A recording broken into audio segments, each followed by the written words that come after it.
Good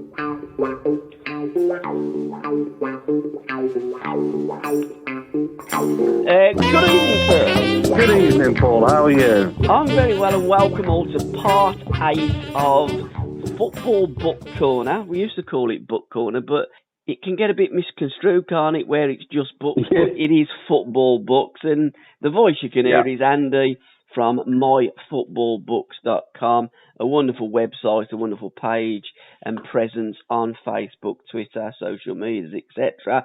So first and foremostly, for fans, for people, listeners that haven't heard the podcast before, briefly tell us what myfootballbooks.com is all about, Andy. Right. Well, hello. Good evening, everyone, or good morning, whatever time you listen to us. So my football books is, well, if you love books, and it's right, it's called Football Book Corner. Basically, I've produced a website which sits very firmly in the category of football. So if you like football and you like football books, then the website that's which is basically built, it's coming up to 2 years actually, Paul, now. When I came up with an idea during COVID-19, I've always had a great love for football books and reading about the beautiful game. And I built a website on the back of a bit of spare time during the pandemic in the early stages, which seems a lifetime ago now, during the lockdown. And as I suppose as a one-stop shop for people to go to if they're looking for book recommendations, but also what books are coming out soon or what's recently come out, new releases, and to basically have it all in one place, really. So, and that's where, My Football Books, the website, came from. So, and I've built it over those 24 months now, and put it into various categories of like books about the history of the game, about the players, biographies, autobiographies, managers, about the various leagues and obviously international football as well. So covering all the cups and including the World Cup, which is obviously only a few months away now, so 4 months away. It's going to be a bit odd it being in the autumn and winter time, but there we go. It's the way of the world, I guess. Well, you know me, I'm all over the place. I'm random. We have no thread. We have no script. We just sit and talk football books. I've picked 10 football books, and I've got to say, author of the month this week is Paul Whittle, and his wonderful book, Before the Premier League, a history of the Football League's last decades. Lovely pictures on the front and fantastic, iconic Browne bull. So I'm going to be catching up with Paul a little bit later in the podcast. He is my author of the month. I always pick an author of the month, and I've picked about 10 books, and I've tried to get a little bit of a thread to my group of books. So I'm sure I'm going to go off at a tangent. I just do want to mention that your bookmarks, your mugs, and your fantastic newsletter.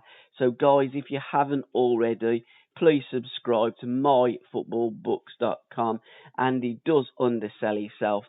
He promotes so many fantastic football books. We have a group as well that I post various books into that group as well. And Andy has had a magnificent presence on social media for a couple of years now. So well done, sir. What's your first book? I'm going international a little bit tonight.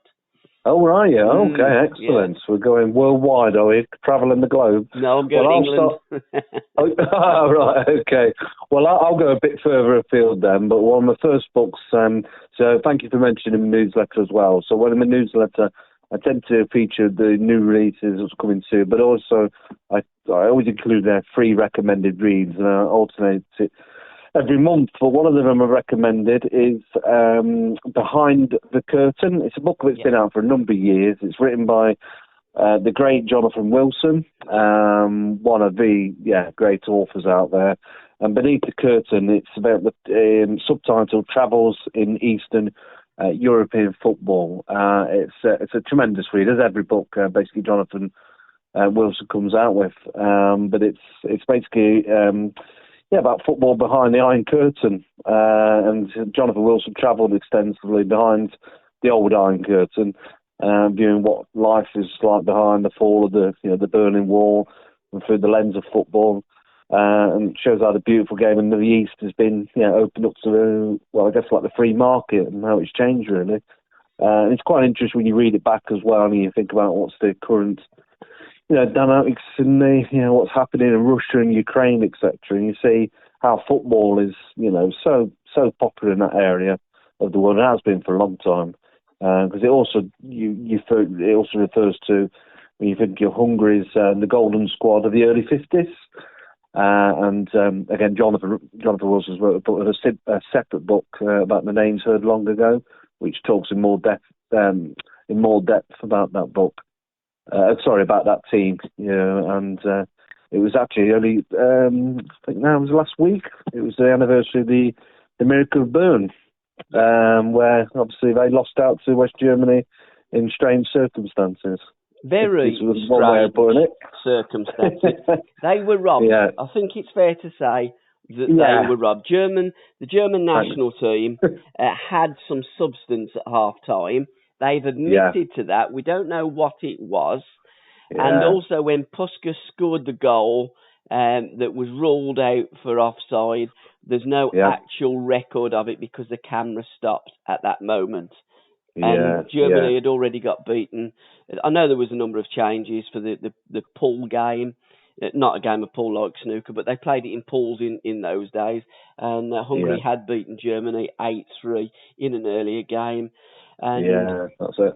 The German team, they were quite iconic. Yeah. If I'm absolutely honest, Adidas, I think, made its arguably its first appearance in the World Cup finals. Their footwear, and Hungary were the golden team, having beaten England in 53 and 54 rather convincingly. You could argue then that Honved and Wolverhampton Wanderers was the advent of the Champions League as we know it today. And you're absolutely spot on. Jonathan has wrote a fantastic book, The Names Heard Long Ago. There's also another book by David Bailey, The Magical Magyars. I'm a big fan of Hungarian football. And I did see a post today on Twitter that somebody had posted up that not Hungary, but Holland were the greatest team not to win the World Cup. And I did comment and say, well, arguably in our lifetime, they were. Yeah. There is an argument that Brazil of 82, another wonderful book by Stuart Horsfield that talks about Brazil, and also he's got a book out about 1982, which is an overspill, isn't it, from all the information that he collated from that time. But I do think that if we are looking at the greatest team that didn't win the World Cup, I think with everything that we have, all the information that we have to hand in books and archives from YouTube, etc., Pathé News probably in those days, because it was a long time ago, I think unbelievably and undeniably the Magical Magyars were the greatest team not to win the World Cup. And it does lead me nicely here. There is a nice little link. The Neely Men by Aidan Williams. The allure, the eternal allure, the greatest teams that failed to win the World Cup.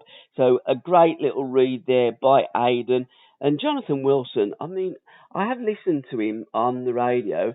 I'm not too enamoured with his football philosophy and how he likes to line England up. I vehemently disagree with that, but he's a fantastic writer. He does the Blizzard, doesn't he? And they have a great presence on social media as well. Angels with Dirty Faces, about Argentina. He has written some of the most fantastic books that are out there. So guys, check him out, Jonathan Wilson, a man who's probably forgotten more than I will ever know about football, and a tremendous author, although I don't like his philosophy on football. But there you go. He's got a remarkable way with words, and great authors could pull together words and just make it sound, I could never do a sentence as good as he can do. I could never do a full book as good as he can do a sentence. I mean, so it's just something about his style of writing. He's got a bit of a dry humour about him as well when you read some of his books. So, and in fact, he's got another book lined up. It's the first book he's had for a couple of years, it might be now, but he's got a book coming out in August, which is called Two Brothers, which is on Jack and Bobby Charlton. So there's been lots of books, as you well know, about the Charlton brothers, but I'll be interested to see what he writes about that. That's coming out in August. So, going off a tangent a little bit. When you hear the word snap, it means that I've actually identified that as one of my picks. Two Brothers, okay. Jonathan Wilson, The Life and Times of Bobby and Jackie Charlton. But we had previously mentioned that in a podcast because you were saying probably in part 7 or even it might have been part 6. And I did say that there was another book about Bobby and Jack. And you did say there may well be, but there's another one coming out.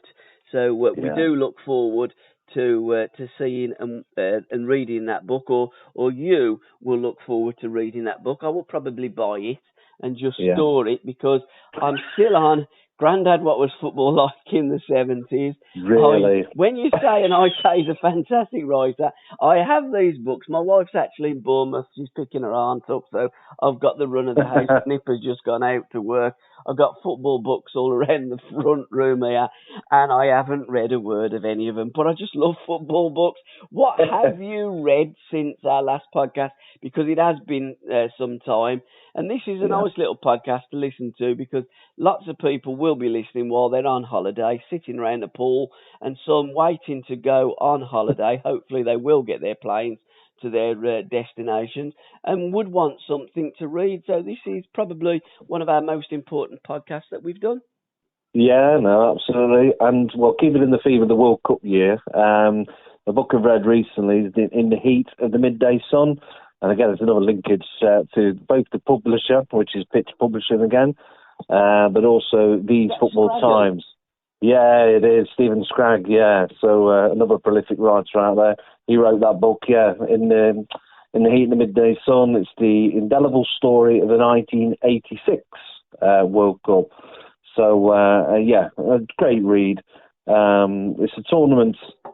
It lives within the memory for a number of reasons, no more so than obviously on the front. You've got Diego Maradona and that unforgettable game in the quarter-final, which, was both the amazing and the infamous, wasn't it, of the goals he scored. So probably one of the great goals, or iconic goals, wasn't it, that dribble. And then iconic in a different way, I forgot now, which was his first or second. Shilton's mistake was his first. And then moments after he scored that goal, because everybody was calling him a cheating In fact, I went to a dinner when Terry Butcher was the talker, speaker, and I was fortunate. I go there a lot of times, the Wollaston, the sports bar at Wollaston. Andy Blair's the host. I'll sit down with Andy and have something to eat. Terry was the speaker, as I said, so he was there on the table and was talking to him, and trust me, he still hates Diego Maradona for that day. He has no time. He hasn't forgiven Maradona. But when you look at Shilton's 6'1", 6'2". Diego's about 5'5". How the hell does he beat him in the air? It is quite incredible. But there you go. And I do remember Diego not scoring, but on a similar run, he went on in 1980 when Argentina come over to Wembley, almost scored, and that would have been a carbon copy of that goal. But for me, Maradona is the greatest player that I've ever seen in my lifetime. And some of the goals that he scored during that 86 World Cup, I remember one he scored against Belgium, when he almost, as he was wheeling away, kept his balance. He had a tremendous balance, centre of gravity, etc. Either foot, that left foot was sublime, but his right foot wasn't bad as well. And Diego, it's unfair to say he won that World Cup on his own, but I think if Maradona didn't play, Argentina didn't win. He was the most instrumental player I've ever seen in a team that's won the World Cup. You could argue Cruyff in 74, but I think that Dutch team, and Gary Becker has wrote a fantastic book, The Beautiful Bridesmaids Dressed in Orange. But the Dutch team was a far greater team than Argentina were in '86, in my humble opinion. Yeah, it's probably the difference is like we're referring back to earlier. They were the nearly men, they were one of the nearly men. So the fact that Argentina went on to win it is probably what makes it slightly different, isn't it, in Diego Maradona, in terms of memories, etc. But no, I agree with you in terms of the actual team itself. It's iconic, isn't it? But it's a great read. It does recall excellently that Mexico '86 and reminds you of things that I forgot or didn't know really. But there was a devastating earthquake just 8 months before they actually kicked off. So it was a miracle that the iconic Estadio Azteca Stadium was able to be the venue of Maradona's greatest and most infamous hours. So so as ever with Stephen Scraggan, certainly his books, he always puts an extra thing to it, which makes you think, I didn't know about that. So that's what gives it a more rounded story. But it's like it says on the back, it's a love letter to the 1986 World Cup, and like those guys at the Football Times have got a way with words, haven't they? So they really get to the heart of what makes it the beautiful game. They certainly have. I'm just looking at the inside cover of the Nearly Men. First chapter is about Argentina in 1930, because that was the first World Cup final in Uruguay. And Austria in 1934 were Nearly Men. That was a brilliant team, the Wunderbar team of Austria in 34. And there's a great book that tells you all about that Austrian wonder team that the great Jimmy Hogan had a lot to do with, as he did with Hungary, as he did with Germany, as he did with pretty much every nation in Europe. He taught the Europeans how to play football and was largely ignored by the English FA. And I've looked at an issue today with the FA that my pal's up. He's been sacked by Birmingham City. Marcus Bignett is on some trumped-up charge. And the FA are just as useless today as what they've ever been. If only somebody with intelligence run the English FA, we would be a hell of a lot better for it. And we'd be in a hell of a lot better position. And possibly we might even be in the Nearly Men book, because we never have been. We won it once on home soil, and we ain't been close since. No, absolutely not. Absolutely. And the Nearly Men, it kind of links back to what we're talking about in Hungary, because it obviously refers to that in that book as well. So what I was just thinking about, you were talking about earlier, obviously that infamous goal that was disallowed by Puskas. You think the referee was, I forget his name, but he was English, wasn't he? So he was an English referee. Not sure about Hungary. Not sure. It wasn't Rouse, was it, that was the referee in that game? No, I'll have to check it. But the name William Ling, was it something like that? Not I think sure. it was. It seems to ring a bell, but I'm pretty sure he's English. But So anyway, but So it's an excellent book, Nearly Men. Yeah. Absolutely fantastic. Really I'm looking at the 70s. I'm going to go forward a couple of decades. I'm looking at Scotland in the 70s, the definitive account of Scotland football team 1970 to 79 by Ronnie McDevitt. A wonderful picture of Scotland. Ali MacLeod looks like a very young John Robertson. Graham Souness. And again, a very young Kenny Douglas with the Scotland team, judging by that kit and George Graham and Asa Hartford, Billy Lou. That is a 1974 picture of Scotland. What a great team they were. It might even be a little bit earlier than might be 72, 73, looking at that kit and not reading the book. Again, I buy the books, but don't read it. But I did say to you, there's no one that's written a definitive book on England in the 70s. That is a book that I would love to read. I have got a project going on, England's 100 Games of the 70s. And I thought you were going to tell me your project was you're going to write a book about it in the 70s then for a moment, Paul. I struggle to write a Christmas card, let alone a book. I'd love to. I'm hoping that somebody far more intelligent than me can write the book. I'd certainly like to help them with it, but I think if you can read a book, and you read lots of books, you could write a book. I buy lots of books, but I don't read the damn things. But I do get inspired by it. But I have, as a consequence of doing my project, I started off last year and left it on the back burner. But there's a lovely book here, England, the Ramsey Years.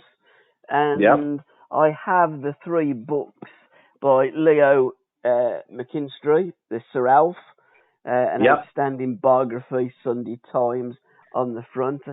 And then the next manager that followed Sir Alf, Don Revie, the biography by Christopher Evans, published by Bloomsbury.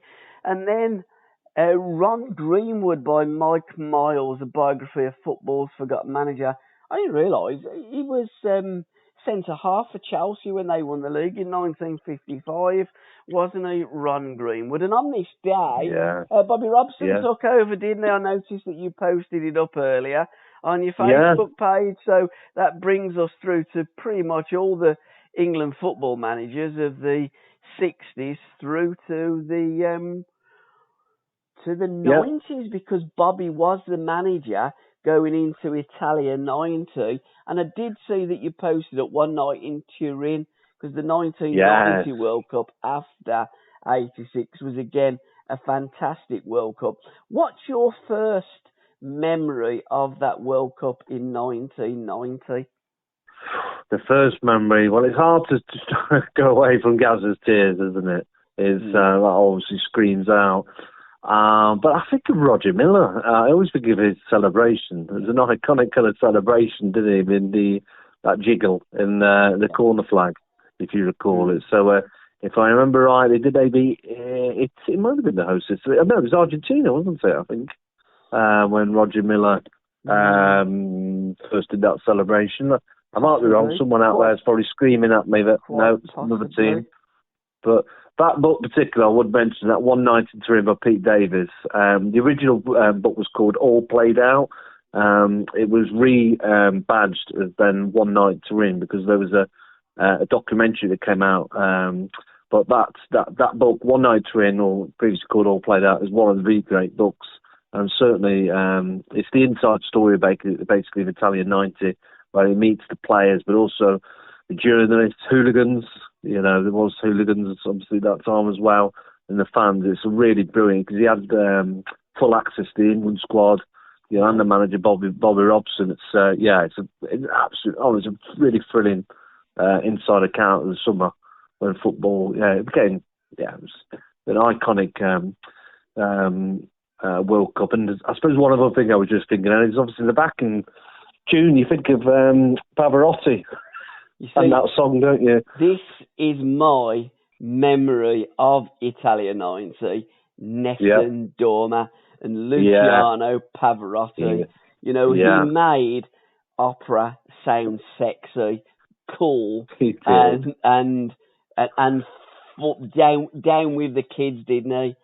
You know, you listen to that. As soon as Luciano belted out those first notes, you thought, what the hell? And I think it just encaptured Italy, because that's what, the Italians are all about, that passion. And I thought that it was a great World Cup, but you're right, that Gascoigne, when he was ruled out, had we have got there, and Chris Waddle, when I think he was aiming at a friend in the crowd, wasn't he, with that penalty kick, and again we got... Well, I don't know if he was in the crowd. I'm not sure if he was in the crowd or behind the actual stand. Behind the actual stadium, because it wasn't that far, didn't it? But well, anyway. I was being kind. I think he was aiming at Mars. Just to the left of it.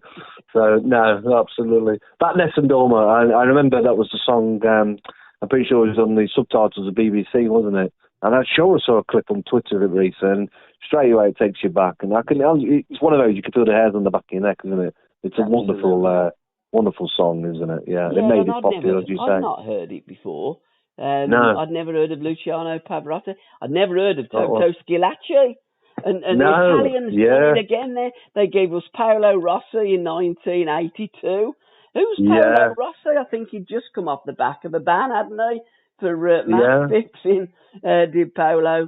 And then we'd seen Toto Schillaci. All he looked as though he needed was one of those guitar cases. I think he come from Sicily. He looked a right mafiosi type, didn't he? But that's the Italians. They always come up with something special. And again, in my lifetime, I'm a little bit young to remember the 1970 World Cup finals. Although my first hero was Gordon Banks, I'm guessing it was probably that save, but I would have only been about 4, maybe 5. I remember the 1974 World Cup finals very well, 78 in Argentina extremely well, and then 82, obviously 86 and 90 as you're growing up. And then 94, it did come to a head when England didn't qualify. Did I not like that? Yeah, that documentary, that was an iconic one. They really got into Graham Taylor, didn't they? It was a bit cruel, really. Some of that, the press got at the Carlton, where's Carlton? Yeah, but that's what the press do. The press do go overboard. And, Graham Taylor wasn't the ideal choice. No, he was very unlucky because he had a lot of injured players, as England managers have always had at important times. Yeah. But that game against Holland, it really was the death knell. And there is a book, USA 94, about the World Cup 94, coming out, I've noticed, on your sites as well. Yeah, again, out through Pitch Publishing. It's written by Matthew Evans. So, USA 94, he's subtitled The World Cup, the Changed the Game. So, I was thinking about USA 94. There was only a few weeks back when... the singer who was singing at the he was singing at I forget the lady's name. It's Dinah Ross. Did she not the one that missed the penalty? Oh God, in the build-up. The goal foul game, didn't it? Yeah, absolutely. She completely tucked it wide, didn't she? So, but that was again another memorable World Cup in many different ways. But also, not for England, but it was for Ireland, wasn't it? With Jackie Charlton's team at that time. So. But of course, I think it's one of those because it was so water, the heat of it, and etc. Again, it's similar to like Mexico in '86, isn't it? Yeah. It's one of those. It's it never really took off though in many ways, did it? In America, as it was planned to be. I think it's more popular now, isn't it? It's a very funny and strange country in terms of football because when they had the NASL, which Alan and many of our great players went over and played in the NASL. During the 70s, and there are a couple of fabulous books that we did talk about in the last podcast about America. We will be talking, I'll bring them books out in a further podcast because the World Cup is in Qatar this year. I believe there's a book about inside Qatar as well that I noticed on your site. But England do play America again, and Anthony Hudson is one of the coaches with the national team, so we'll be watching that space. But what happened? They lost the World Cup in 1986. I don't know how, but politically things do get given to nations that possibly shouldn't, and nations that possibly should don't get it. America should have got it then, but I'm guessing that with the game as big as it was and still is, American football, with the soccer ball, with the baseball, with the basketball, football's always played third, fourth, fifth fiddle in America, and it did struggle to get the cable networks involved. And I think that when they lost the World Cup, that was it. The NASL did pretty much fold. Well, it did fold, and then it has been resurrected with the Major League Soccer now. And America do look as though they're going places. And I have seen that, England are going to smash them. No, I think England will do well to draw with America because Anthony Hudson is one hell of a coach and like father, like son. So we will be. And I'm doing a project with Alan Hudson's American Dream. And we are going to be, we're going to be catching up with Anthony as well. And we're going to be following Anthony's success because he has followed in his father's footsteps. Anthony was born in Seattle. He is American. and he is the coach of the American national team. So yeah, going forward, we are going to be following that project as well. So we've talked a lot about World Cup books. Has anybody done the 1998 Nike sponsored World Cup? I'd like to know what really happened with Ronaldo. Well, 1998 one. I don't. It doesn't ring a bell actually, because when you think of USA '94, there's another book that came out last month, which is 2002, which is when it went to Asia, of course, didn't it? Yeah. But 1998 doesn't ring a bell at the top of my. Yeah, I think that's definitely going to be one that's filled in. There's been lots of books that cover it. There's one that's coming out in September, which covers all the World Cups. Again, it's coming out through Pitch Public. It's called The Making of the FIFA World Cup, and it picks out 75 moments, unforgettable moments from. I'm sure it includes like Maradona's Hand of God, etc. But nothing springs to mind that concentrates on 1998. I know there's a book written where I think it's around particular teams that competed in that tournament, not one of the tournament itself. But as we're well now, I'm sure someone will be doing that in the near future. There is a wonderful book, The Story of the World Cup, The Essential Companion to Russia 2018. Again, it's a book that I haven't read, and up to 2018. Oh, yeah. It's Brian Glanville, who's a phenomenal football writer, and it goes through all the World Cups, literally all of them, the games, the teams, write-ups, and that's my kind of book, because you're living through now what's going on, but and if I'm honest, with football, I'm more on the historical content. It's almost like the Bible. I'd rather look at the Old Testament than the New Testament. So up to what, about 1990, that is the Old Testament, and all the newy stuff. I'm not as bothered about the newy stuff as the old stuff, but I do love the 70s. I live in the 70s. My project, I've done a recent podcast, I've got to say as well. John McGovern, what a fantastic guest. Oh, wow. John was. Yes. Yeah, captain of Nottingham Forest, and it is out on all the platforms now, Spotify, Acast. Excellent. I'll have to go back on that. I think I missed that one, if I'm honest, Paul. Yeah, it's quality. John was absolutely fabulous. Didn't realise he was a big tennis fan as well. Yeah, I met him a couple of times, John. So obviously being a Forest fan myself, I've had the pleasure of his company. So he's such a nice bloke, really down to earth kind of thing, and there's no airs or graces to him, and he's so down to earth. Yeah, I don't know how else to put it. So he's got some great stories as well. Obviously, the great Brian Clough. But he was never the greatest footballer. And I think you'd say that as well. I'm pretty sure he said that when I sat at a discussion he did. He'd say he's not the greatest footballer, but he was vital to that team. Yes. The Forest team, wasn't it? And that's why Cloughy took him everywhere he went, because obviously he was in the Derby team as well, wasn't he, before that? Yeah, Hartlepool. And Hartlepool, Hartlepool's Derby. He moved his whole family down to work to Derby. Then went to Nottingham Forest. Well, Leeds United first, of course. And got absolutely hounded at Leeds United. He couldn't wait to get out of there and go to Nottingham. But great guy, tremendous podcast. Some lovely stories that John tells. And I did say that, for many people, you were always regarded as a kind of father and son relationship with Brian Clough. Yeah. But listen to the podcast and you'll get John's definitive answer to that. It didn't shock me, but I think it might shock a few.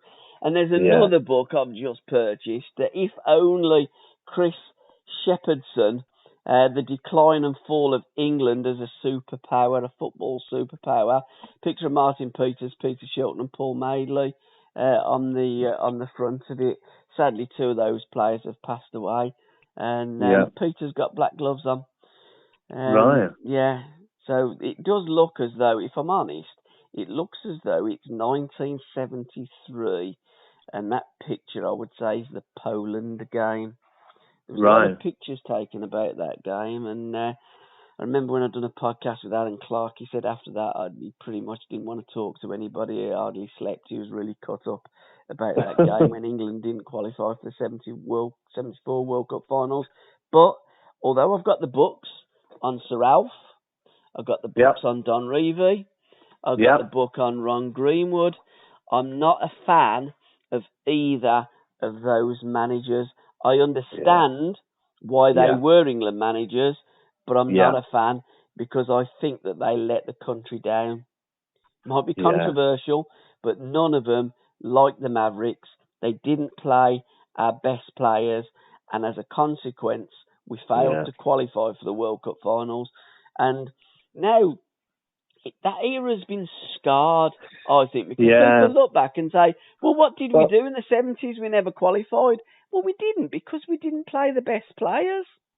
Yeah, and then we just touched on Brian Clough, and I because I'm biased a little bit of the Forest connection, but, the fact that he was not given that England job, was he, at that time, what might have been different? We'll never know, will we?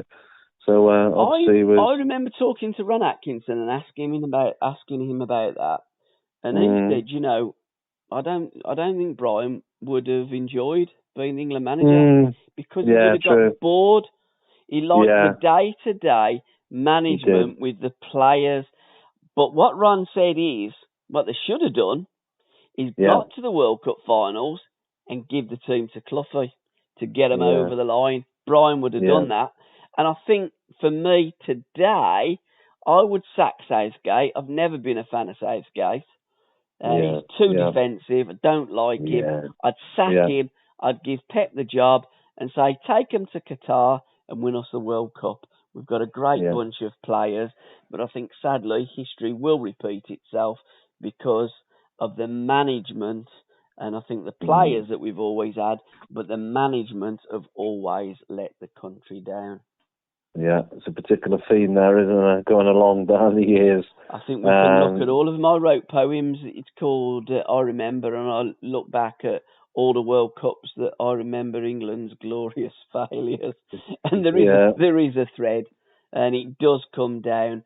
I didn't realise until I started working with Uddy and TC how important managers are to players and to teams. Yeah. And I think that had we have had the best managers, as Simon Jordan always says, best in class, I think that we would have got the results, but sadly we didn't, and we haven't now. So good luck to England when we do play in Qatar this November. Yeah, not far away at all. So can I just mention one book, because you mentioned, because I've mentioned it, a couple of times, Brian Clough. There's another book, there's lots of books always of Brian Clough, but there's another one coming out in September called Alchemy. I don't know if I'm pronouncing that right. It's Brian Clough and Peter Taylor at the Hartlepool United. Right. So, so it's by a gentleman called Christopher Hall. It comes out, in the 15th of September. So obviously it's a few months away anyway yet, but that'll be an interesting read. So obviously in 62, Brian Clough, he suffered that career-threatening knee injury, didn't he, in the futile battle for fitness, but eventually retired. And he joined up with Peter Taylor, his ex-teammate, in managing the Cinderella Club of North East Football, as it says in the synopsis of the book. The Hartlepool United were next to bottom of the 4th division when they went in. But it looks an interesting story, and obviously that's the very start of his incredible managerial career. So, but just a link back to that. So that's coming out, in a few months' time. Yeah. Should be an interesting read. John talked about those days, linking up with Brian for the first time at Hartlepool. Yeah. But I was watching a podcast. There's a great Forest podcast. Can't remember the name of it now, but it is really good. I've watched a number of them podcasts. And John O'Hare was one of the guests. And John was up there at Sunderland. And Brian was up there, and he said yes. So he was there that game. I'm sure John said he was there that game when Brian had that injury that finished his career. Oh, right. And he took, I'm sure John said on this podcast, that Brian took the youth team at Sunderland for a bit because John O'Hare was there. And as a consequence, with Derby, he knew of John O'Hare, and then he bought John O'Hare down to Derby from Sunderland. So, and people then have always said, like, John O'Hare and John McGovern, they must have been the, teacher's pet and that. And John said, look, all it was a job. Brian brought me in to do jobs. That's what it was. Yeah. Football is a job. And I think fans do get carried away with their football club and their passion for their football club, and don't realise that for the players and the managers, it really is just a job. And if a manager knows someone that can do that job, he brings them in to do it. And when they can no longer do the job, he gets rid of them. Yeah, absolutely. That's football. It is, in a nutshell. Yeah, you see plenty of, when the managers move, they tend to take certain players with them, don't they? Absolutely, because they know. It's happened throughout the years. Yeah, they know, and they know that player can do that job, so that's what it's, football ain't rocket science. Do you remember a couple of podcasts ago when we were talking about that magnificent book from Richard Whitehead, The Cup? And number of books on the FA Cup. It was probably back April, May, because, we kind of have a little bit of a thread. This part 8 has been a World Cup because we didn't plan to have a thread, but we tend to go on a tangent and we find a thread. And Richard done that fantastic pictorial and written, because there was a lot of, it was pretty much pitched as pictorial, but there's so many brilliant writings in Richard's and stories about the FA Cup and some of the finals, etc., and phenomenal. And I said to you, has there ever been a book on the League Cup? And you said, no, I don't think there has. No, I don't think that. Not that I'm aware of. I remember looking after we finished our podcast on that, and I don't think I ever come across one. My mate's writing it. It's strange, isn't it? My mate's writing it. Yeah. Rob there Carlos. You go. Yeah, Rob. Who's that, sorry? Rob Carlos. It's coming out, I believe, in September. Right. I think I was texting with him today, and I'm sure he said it's coming out September time. Right, okay. Yeah, and he's going through all the decades of, it's going to be called, also known as, because the League Cup got called the Milk Cup, it got called the Little Ones, exactly, Rumbelows, Carlin, it's called everything, Kenny. There's a great title, also known as, and I said to him, look, through the podcast that I've done, working with Alan, working with TC, and done that one with John McGovern, etc., Kenny Hibbett, Pat Howard. All the lads have played in finals of the Cups through the 70s. So one by one I've gone round to them and they've all agreed to, and they've all had some input into that period of time between 1970 and 1980. So I'm looking forward to that book coming out. There's some phenomenal tales. And I think none more than Nottingham Forest when they won the League Cup in 1978. When John Robertson scored the goal, and John O'Hare got tripped outside the box and a penalty was given. I love Peter Taylor. They got him on camera, didn't they? Just come out the dressing room with Robbo. Congratulations, Robbo, scoring the goal. Was it inside or outside the box? And he said, well, and then they said, well, Peter Taylor said, no, definitely it was inside the box. Well, Peter, we've got evidence that it was outside the box. He said, you've also got evidence that we won the cup. Yes, exactly. He's brilliant one-liner, wasn't he? Peter Taylor, super. Great sense of humour. And I remember John Governor again talking about him, how he had that wonderful way of, Brian Clough could have been serious, but there was a certain dry wit about Peter Taylor, which kept them all laughing at times, and he kept them balanced, didn't he? So I remember that famously. He always said, didn't they? And when they had that fallout, and he said, I don't know what he's doing, but he always made me laugh. And he always made Cloughie laugh, always made him laugh. They were a great double act. Literally, they were as funny as, but also serious, and arguably the best managerial duo ever in the history of football. As we're talking about the history of football, I think it's a good time to have a chat with our author of the month. Good evening, sir. Welcome to the Football Book Corner podcast. To give it its full title, Mr. Paul Whittle, author of the month. But before you talk about your wonderful book, Before the Premier League: A History of Football League's Last Decades, tell us a little bit about yourself and how you got into writing football books. Well, thank you for having me on. First of all, it's a pleasure to be on. It's from a lifelong love of football, playing and watching as a kid, and just really being obsessed with everything about the game. For me, that was from the very late 70s, early 80s, and just that continued. I continued playing, watching various teams at first, and then my dad started taking me to Oldham Athletic in the early 80s, so that was my team. Got a few good years, and it's not been great since. And really, maybe about 10 years ago, I wasn't playing football anymore. Legs had gone, and I was reading quite a bit of football history, which I'd always been interested in. And I sort of had this idea for a book from the period really that I'd grown up with initially, and just had sort of different ideas, trying to get it into a good format. And this was what ended up as Before the Premier League. And then I started doing a blog as well, which I've really enjoyed. That's at the 1888 letter, just looking at different games and tournaments and different bits of football history, mainly English football league, but some international as well. Gone on Facebook and Twitter, just posting old football anniversaries, birthdays, things like that, old matches.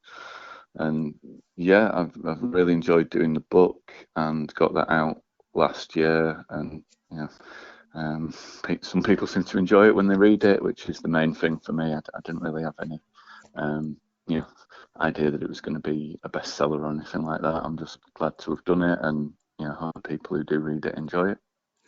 I do apologise because you have sent it me. I haven't read it yet, but it is almost like a Before the Premier League Bible, and there's some great interviews as well. What I like about the book, flicking through, you go through the decades, and there's some lovely interviews at the back, and there's a lot of facts. Like, for instance, Division 1 leading goal scorers, Tony Browne from 70-71, Francis Lee 71-72. I love things like that. I think that when you're writing books, then factual information's about the players that achieved notoriety. It's great to write about them, but it's great to have them facts: who scored the goals and who was the first of this and that and the other, and you go back in time and up to date, and there's some fabulous photographs in there as well. I love that one, Sealand Road, Chester, early 1990s. I mean, what a dump that was, wasn't it? You got all looks like Budley growing out of the stands, and they clearly wasn't playing football back then. They'd moved on, but for the newbie football fan, all they see is these lovely, modern, all-seater stadium, but us older guys know that football wasn't like that back in the day. Yeah, that's right. I mean, with everything, it's a balance as well. Yeah. I wanted some stats to be in there. In fact, at first I had quite a few more. You're just breaking up a little bit, Paul. Yeah, at first I had more stats, but I've just sort of I took a few out and just sort of got it to what I thought was a nice level, just to balance the rest of the book out. I really enjoyed doing the interviews. I got a good span of players right through from the early 60s up to the Premier League era, players that had played all through, players that played in different divisions, and they're basically giving them the chance to relate their experiences in the game. And the pictures as well. I contacted a few people because I just wanted a few to capture some of that atmosphere, and as you say, the old terraces and a lot of the grounds that have either gone completely or have been changed beyond recognition. Those are just some of the changes that we've seen in that time. I love the longest sequence of consecutive scoring, 15 in 12 games. Bill Prendergast for Chester, 38-39 season.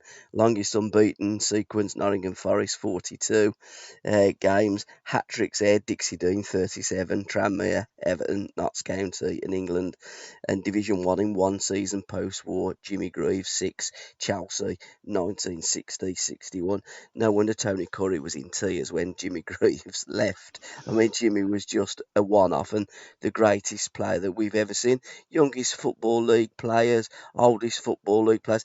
You cover everything before the Premier League, and I think it's fantastic to have that all down in a book that people can purchase, that can read, and can remember, because those days should never be forgotten. I know that the modern game would like to eradicate all records and pretend that football did start in 1992, but as you've alluded to in your book, it was 1888 was the first football league, and we should never ever forget that.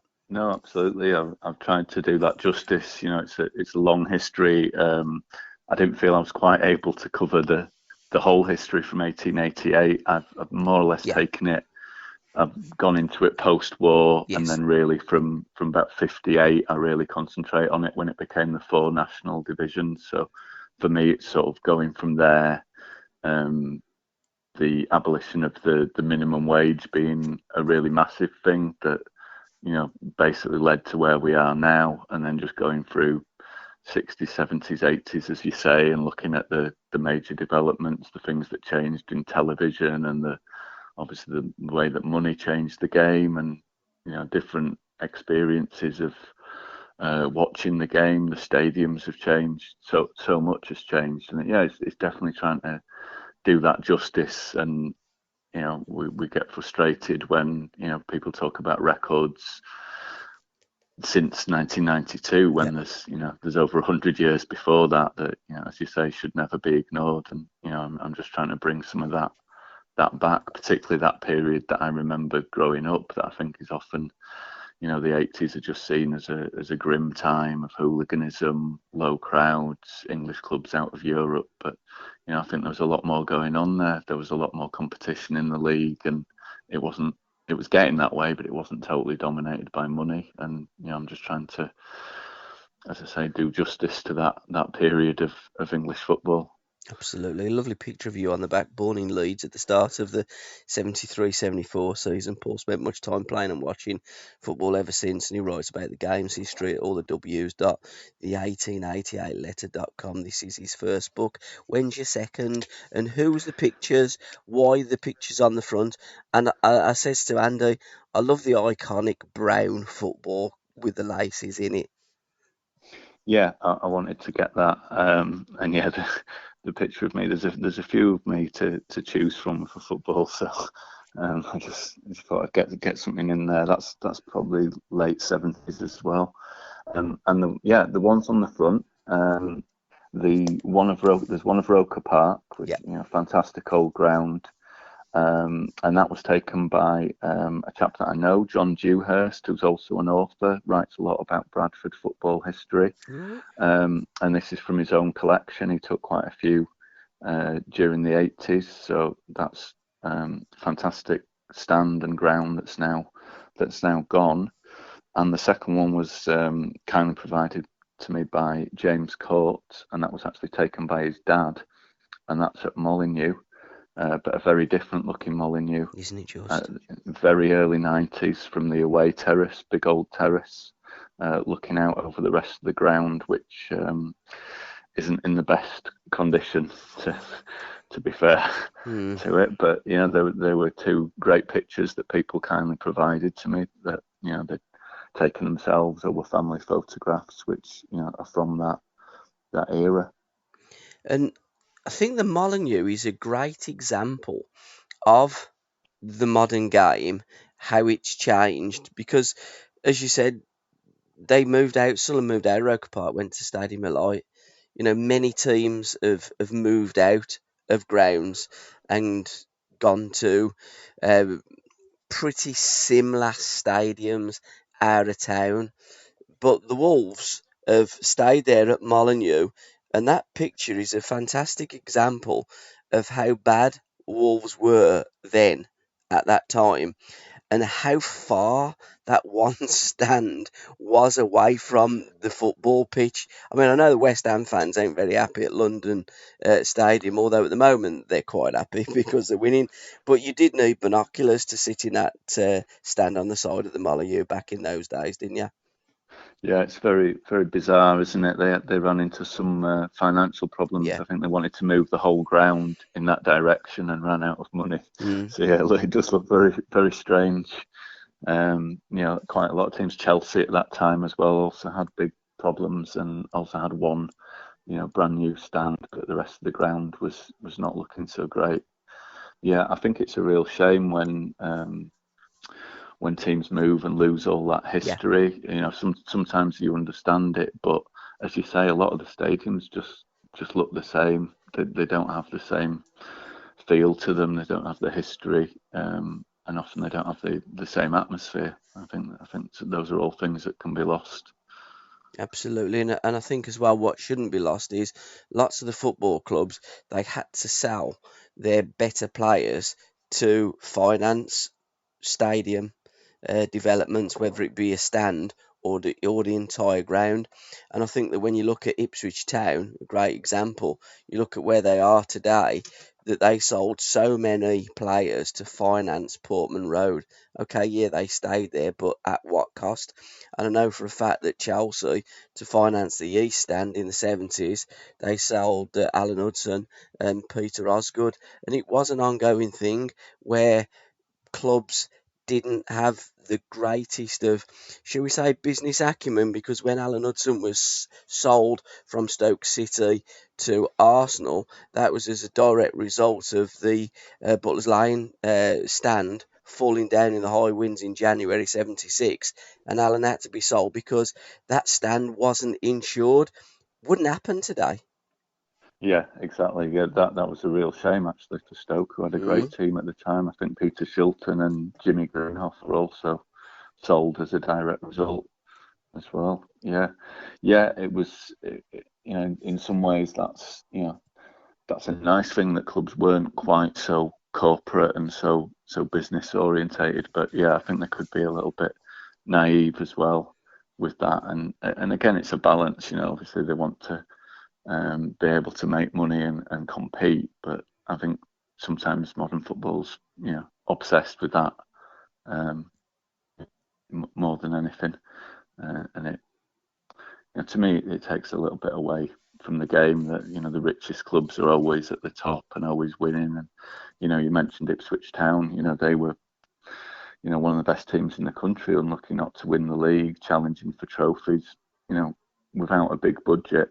Just good management under Bobby Robson, put together a good set of players, and you'd get that so much more, wouldn't you? With in the 70s, especially Derby and Nottingham Forest winning league titles. It's hard to imagine that happening now. You need a billionaire or mega billionaire to compete. Yeah, it's almost an unrecognisable game. I love on page 56, progress of the British transfer record 61 to 92. June 61, Jerry Chin's Villa to Inter Milan, £85,000. I mean, it's just laughable, isn't it, when you look at the prices now of while this window is open, and you can buy any. I don't really want to seem disrespectful, but in the Premier League, any average Joe for about 25 million. And like in those days, you got an absolute world class superstar for 85 grand. It's just bizarre. And 61, of course, wasn't that long ago.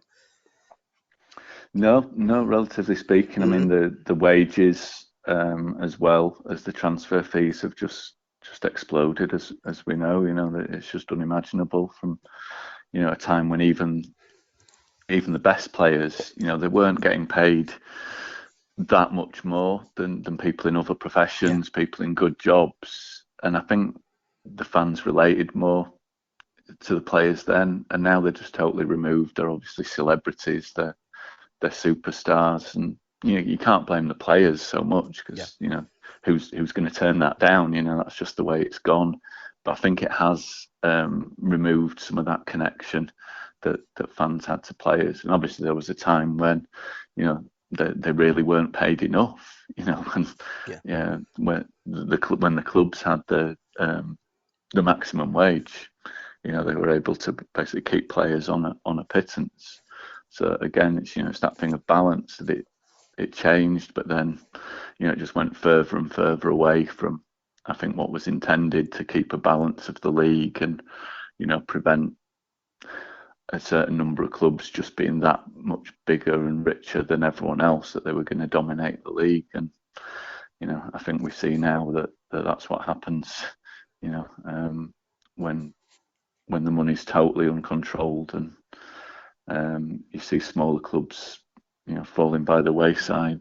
Macclesfield and Bury in recent years, Oldham have been on the brink of that for basically a Premier League player's couple of weeks' wages. You can't help feeling that's gone too far, really. Absolutely, and Oldham being now, of course, non-league and the first club to hit. Well, I wouldn't say hit that status. It's it's been a race to the bottom, hasn't it, really, sadly, for Oldham Athletic. But the first team that played in the Premier League to play now non-league football, it just is incredible how that team, that wonderful side under Joe Royle and done so very, very well, is now as a non-league football team, club. How long did this labour of love take you?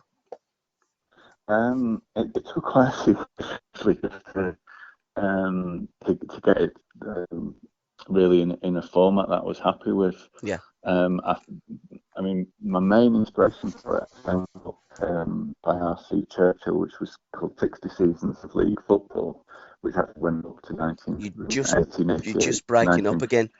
You're just breaking up. You're going a bit Dalek-y like Terry Curran used to in the old days of the Curran View.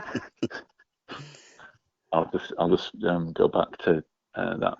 So my main inspiration for the book was a book that I found by someone called R.C. Churchill, which was 60 Seasons of League Football, which took it right from the start, 1888 up to 1958, and it sort of looked at the periods of the league in chunks divided by the world wars, but it had a lot of statistics for each club.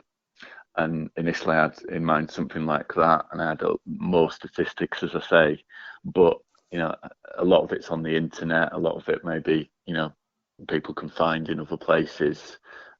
So I left them in. I left in a sort of section, as you've mentioned, which I think is important as well, but maybe a bit less emphasis on that and more on the interviews, which I wasn't expecting when I started the book. A friend of mine, we had a chat about the book generally, and he was saying, well, if you could get a couple of interviews, that'd be great. But I didn't really know how to go about it initially. But my friend who actually works for the FA put me in touch initially with Paul Davis, which was a fantastic way to start. League title winner, won virtually everything in the English game, and also Nigel Gleghorn, who had a great experience at different clubs, 500 odd games, and he'd started as a fireman, which I enjoyed hearing about. Went basically straight from the fire service to the first division, which is unheard of these days, and they were great interviewees. And from there, I was able to get in touch with a couple more people after that. So I got this nice balance, half a dozen players who played at different levels of the Football League and all had, great experiences, played at different clubs. Some of them had played in the North American League, which is quite interesting to hear about as well. So that part of it came maybe in the last couple of years. Paul Davis, I think I interviewed just before the first lockdown. I actually went to St George's Park to meet him, which was also quite an experience. And then after that, I was able to put it together reasonably quickly and get it out last year. So I mean, it's hopefully something that will stand the test of time as well. It's not sort of limited to 2021 or 2022. It's meant to be a history that's there to to either remind those of us who were there and maybe introduce people who weren't around to, a little slice of how English football was before then. Steve, I'm not familiar with this fella. Steve Hetsy. Steve Hetsky, yeah, he'd had a long career. Never played at the top level, but he'd spent quite a long time with Reading. Yeah. Moved on to Blackpool, and then he played for Sunderland under Laurie McMenemy, which wasn't their best period, unfortunately. And he finished at Chester and then Colchester. And it's just interesting to hear from a player who didn't make the very top level, didn't make millions of pounds out of it, but he had a long career. He started very young. I think he was Reading's youngest ever player when he made his debut, and sort of talking about football in the 70s, how physical it was, some of the changes, and he's still involved also coaching and scouting and got involvement in the game, so he's got sort of a perspective on some of those changes that we've been talking about. And it's just interesting to me, he's talking about different managers. Jock Wallace was his manager at the end of his career, obviously Laurie McMenemy earlier than that, Maurice Evans at Reading, different characters that I've obviously heard and read about, but to hear a bit more about their styles and how players respond to different managers, it's really interesting to me as a fan. Absolutely, and he played for Vancouver Whitecaps in the NASL in 1976. But I love the reference to Billy Whitehurst. And another player you're at Reading, Robin Friday. I mean, two legends of the Football League. Billy Whitehurst, without any fear of doubt, the hardest man that's ever played football. And Robin Friday, one of the greatest Mavericks. Lots of people would have heard of the name but don't know who Robin Friday was. But I mean, if you could put a player's career and life on the silver screen, Robin Friday would be up there with the best of them, wouldn't he? Yeah, he's there's a couple of books on him alone as well, aren't they? He's one of those characters that you just don't see in modern football, and that's something I mentioned in the book. And obviously you're talking regularly to Alan Hudson and Terry Curran, who are those sort of players that you really don't tend to come across. So many of them, Stan Bowles, Tony Curry, and they players who and Robin Friday is interesting because he never again got right to the top level, but he's like you say, he's sort of a legendary figure, isn't he? Cult figure in the game. Absolute maverick who maybe didn't make the most of his talent, but very well remembered. But it just goes to show, doesn't it, that there's been so many players that have played football through the years, and you don't have to actually hit the highest heights to be remembered. And Robin, you're right, there's a fantastic book, 2 parts, by Stuart Kane, who I've had the pleasure to do a podcast with, who wrote about and tells the story of Robin Friday, and some of those stories of Robin really are absolutely legendary. Yeah, definitely things that you wouldn't get away with nowadays. No, absolutely in football. Imagine that. Can you imagine those? On a serious note, lots of the things that our Mavericks and players did back in those days. You look at the wokeness of football today. There are, and I think as a consequence, we haven't got the charismatic players and the characters because it's been knocked out of them. Probably one of the few that we have got, thankfully, is Jack Grealish, who is a throwback to the olden days. Thank God we still need people like that to look up to, watch playing football, admire them, and thinking, "Go on, son, you're one of us." Yeah, that's what people want to see generally when they're watching football as well. Someone who's going to do something a little bit different. And I think there are it'd be crazy to say there haven't been improvements. The players are fantastic technically. They're obviously super fit. But if there was a criticism, it's that the game can be a bit stereotyped. That people play the same way. That they're obviously so well coached. Everything's so well drilled. There doesn't seem to be as much room for that sort of spontaneity, those skills, those players doing things off the cuff that you used to see a lot more. I used to love watching Glenn Hoddle when I was a kid. Yeah. Fantastic pass through the ball, both feet, ahead of his time really. Playing on terrible pitches, getting kicked about, and just had that extra level of skill that even not necessarily a fan of that team, as a player, you'd think, just amazing to watch. And there were a lot, there were a few of those around John Barnes, Chris Waddle, obviously Gaz a little bit later on. There were those sort of players still around, and there just seemed to be less of them. And another lovely thing that we used to have in those days that we don't have today, players staying at a football club for almost their entire career. Steve Bull was probably the last one, and Matthew Letizia also with Southampton, bringing it up to date. But we had players like Derek Parkin, who holds the most appearances at Wolverhampton Wanderers, Kenny Ibbett second. We got Stevie Perryman at Tottenham Hotspur, Terry Payne at Southampton. These players done like over 700 games and playing at a good level of football as well. So it's something that you just wouldn't get today. And I think it's another thing that the fans are identified with a lot more as well, and especially in the lower divisions now, you get such a turnover of players on short-term contracts that it's a different team almost every year. The longest-serving player will have been there, 2-3 years, and it, you don't feel the same connection again. You don't feel the same bond as when you had those long-serving career players.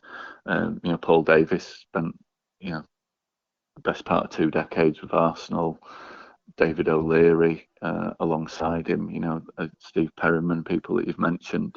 It just seemed to be a lot more widespread. Players staying basically for their career at the same club, and I don't know how much agents or the way contracts are negotiated have to do with it now, but it's another thing that seems to have lost a little bit of connection between fans and the clubs, the fact that the players move so often. Absolutely. And at my club, we had a player, Jude Bellingham. I think he played about 20 games for Birmingham City, and we retired his shirt. Again, something that you look at, you just would never have had that back in the old days. It is just a bonkers game. And managers, you look at the sack race that you'll see on Sky TV. I mean, basically in our day, the sack race was you'd turn up as a parent and you'd enter the sack race with your kids, and that's their way of like looking at mum or dad and having a right laugh. But the seriousness of it now is, if you don't kick off a season, and shortly the teams will be kicking off a season, you lose your first 5 or 6 games in the Premier League, you're toast. Yeah, it's that short-term thing, and the rewards are so great, but also the danger if you get relegated that you're going to lose so much money, you're going to be stuck with players on the huge wages. Everyone's scared of that, so that, like you say, it's half a dozen games. I mean, is it Watford who seem to get through 4 or 5 managers a season? It's just crazy. It just is bonkers, isn't it? For us older guys, it is absolutely crazy. In the olden days, you'd say that manager's been with us for 4 seasons. I mean, now they are with you for 4 seasons, but it's like August, spring, winter, and summer. Those are the 4 seasons that you're with them. It's just absolutely crazy. How do you get any continuity? How do you get any stability in your football club when you keep sacking the managers? Sir Alex Ferguson, a prime example, started off at Manchester United, you could say not on a good footing, but they backed him, and look at the success that Sir Alex brought to Manchester United. Alex Ferguson wouldn't have been Sir Alex these days. He'd have probably lasted a few games that have sacked him. Yeah, definitely. By the late 80s, he'd have been gone, wouldn't he? Had a couple of seasons where they were nowhere in the league, didn't win anything. Shankly done the same as well when he started at Liverpool. Never won nothing at first, but built great sides at Liverpool Football Club. And them two of the greatest football clubs in world football, possibly might not have happened had it not been for the brilliance of the management and the intelligence of the people that run the football clubs. They tended to leave the manager to it they did. Much more of an extent. I mean, a lot of the teams that I obviously mention in the book that are, the great teams of, certainly post-war English football, that you just associate them with the manager, don't you? Matt Busby at Manchester United, Shankly at Liverpool, Revie at Leeds, Clough, well, both Derby and Forest. The great managers. I mean, Clough must be the last one to have, lasted that long at a single club. I hardly remembered a time when Clough wasn't the manager of Nottingham Forest, right up to the Premier League era, and that just, it doesn't seem to happen. No, absolutely. Ferguson obviously being the exception. What does happen is the owners of football clubs like to get the football boots on and turn up at the training ground. I remember Ron telling me about Doug Ellis. What the hell's going on here? He stuck him in the wall and he said to Sid, just fizz one past his right ear hole, and he soon buggered off then. Well, again, you didn't have that. They owned or run the club and let the manager manage the football club and the players play. Everybody had the roles. These days, the owners seem to want to do absolutely everything. The owners seem to be the sort of personalities in their own right, and obviously there's a few chairmen. Ken Bates was notorious, Doug Ellis, as you mentioned, but they were the exception, really. I mean, for a long time, the chairman, they were just the people who ran the club effectively. They weren't looking for publicity. We didn't know them, did we? Yeah, exactly. We didn't know them. They were there to run the club as best they could, but leave the management to the manager. And now it seems a lot of them want the limelight. Absolutely. Referees, another one as well, Paul. We didn't know who the referees were back in the day. We watched them. They had a black uniform on. They had a whistle, and they refereed it. Now they want to be stars. It's the only stars in football are the football players. When's your next book? And are you working on a next book? I have to say, at the moment, I'm not working on the next book. It's something I maybe like to do in the future. I'd have to have a really strong idea to put the time in, the research it takes. I really enjoyed this one because it's it's a labour of love. It's the era I grew up with. It'd either be another angle on that or something else that really had my total commitment and interest. At the moment, I'm enjoying doing the blog, just researching different bits and pieces of football history. I've just done one about the 1982 World Cup, which is the first World Cup I remember as well. I think I had some great games, great memories from that. I just like picking up different bits and pieces of football history wherever I can, and doing a bit of research and doing a little feature on the blog is a good way to keep that ticking over. But I'm certainly not ruling out writing another one in the future. Fabulous. Absolutely fabulous. And finally, give another shout out to your website, to your social medias, and where people can go and buy your wonderful book, Before the Premier League, A History of the Football League's Last Decades. And guys, it is a beautiful little book. It's got everything in there. It's got interviews, there's lots of stories, there's lots of factual information. It's a book that you should be very, very proud of. And if I ever do a book, well, I won't because I'm not intelligent enough, but it would be something similar to your book in the way that you've written it. Factual information, stories and interviews as well. So well done, and thank you very much, Paul Whittle. Well, thank you. Thank you very much for your kind words. And you can buy the book and also find a little bit more information about it on my blog, which is called The 1888 Letter. So it's at the1888letter.com/book. But the 1888letter.com's got different features anyway. That's my blog, mainly about same era, pre-Premier League English football. I'm on Twitter at 1888letter. and I'm on Facebook and Instagram at Before the Premier League.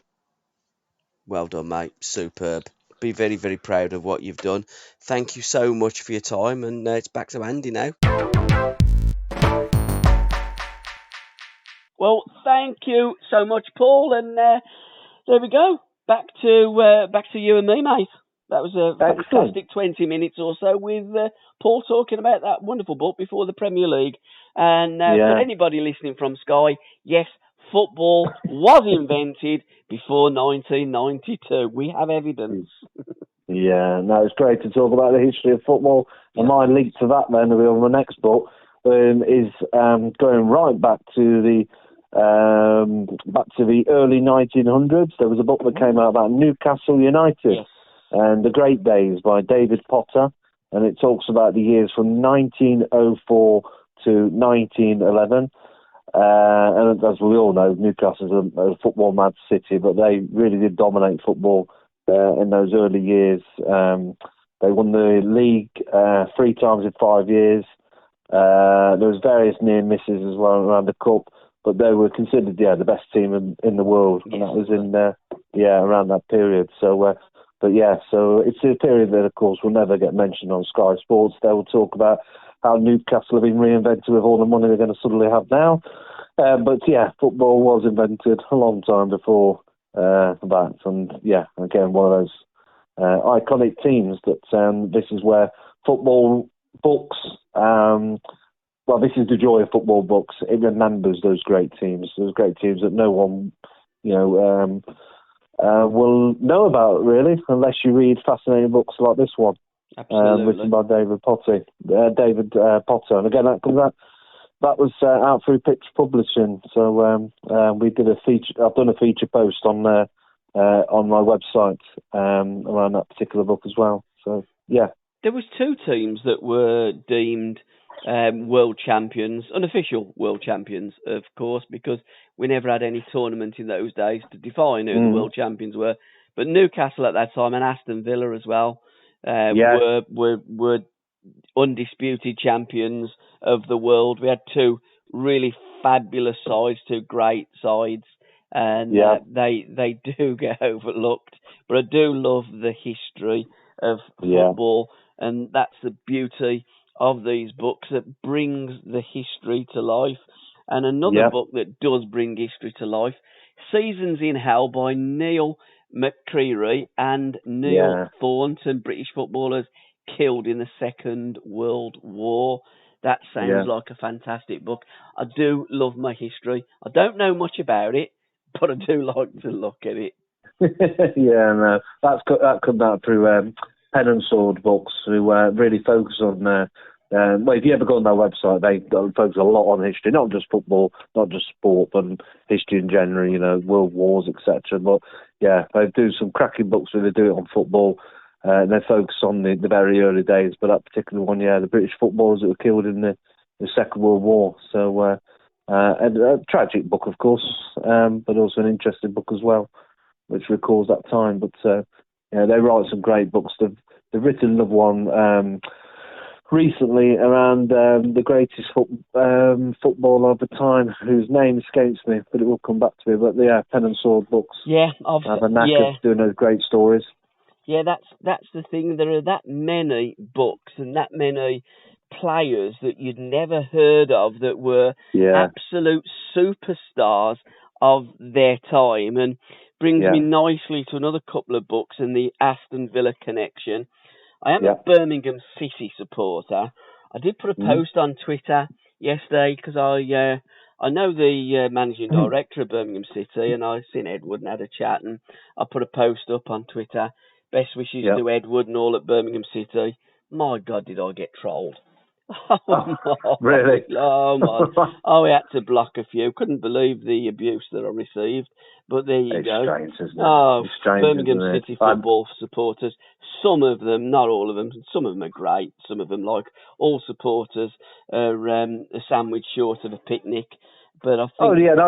I mean strange in terms of, I find it odd when you see some just people get really offended, don't they? And they come out with, on social media, they just hide behind that computer and just throw things at you. I've had a couple just to be talking fair, about football books. I know most of them, and some of them were my family. Oh, right, that's a bit different then. Yeah, absolutely. But I did put a post. I've done one with Keith Birchin, Legends of the 70s. Keith's a great lad. And we've just remastered that along with, we've just done the recent one with John. And I posted that up today. Absolutely nothing from Birmingham City fans. They're not, right. If I post anything about Villa or Edward that owns Birmingham City, I get dog's abuse. If I post anything about Birmingham City, former players, absolutely not a sausage. So here's a couple of books from Aston Villa greats. Jonathan Northoll, forward by Claire Taylor, MBE, The Life and Death of Andy Ducat. And a fantastic read of the fella who was a Villa captain in 1920. A tremendous book, and sadly on a fateful day at Lord's in 1942 he had a heart attack at the crease. But what a great read. And Colin Browne's book, The Armistice Day Killing the Death of Tommy Ball and the Life of the Man Who Shot Him. So just fantastic books. I mean, remarkable. They are. I mean, there's a story that I've come across. It's actually one of my ex-wife, her granddad. He was captured during the Russian Revolution while he was fighting for the Tsar against the Red Army. He got captured. He got put in prison. He had a stay of execution on numerous occasions. When they let him go out into the yard, he found a football. I don't know how he found the football, but he did. They realised that he was a damn good football player, and he ended up playing for Moscow. And got a medal. He was a top scorer. And then when he come back to England, he played for Halesoe Town, which nicely ties it into Tom, my stepson, on his bed here. Halesoe Juniors is the manager of their under-18 floodlit team. So, 100 years ago, and there's still a little bit of Halesoe in the Yelts in our family. So I'm going to do a podcast with a historian at Halesoe. And I just think it's a fabulous story. Again, another wartime story, and someone that was pretty much, not death row, but he certainly was facing the death penalty by the Red Army, and lived to tell the tale 100 years ago. Absolutely fantastic football stories.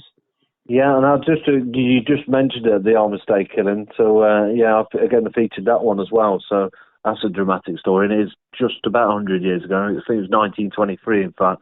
So with that fateful meeting, that was, and you mentioned they had the all-star team, wasn't it, Aston Villa? And Andy Ducat was part of that. Yeah. But obviously that book talks about the death of, it's the death of the only English professional footballer deemed by law to have been murdered, and that was Tommy Ball.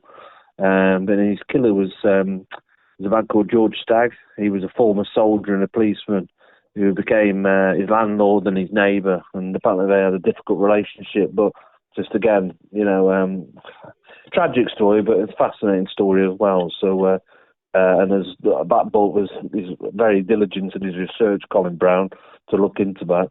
And try and go and uncover a bit more. But even on the back of that book, some of the picture, the Aston Villa players are carrying the coffin of Tommy Ball, and Andy Ducat's in that picture of that, in that particular one. But just incredible stories, isn't there?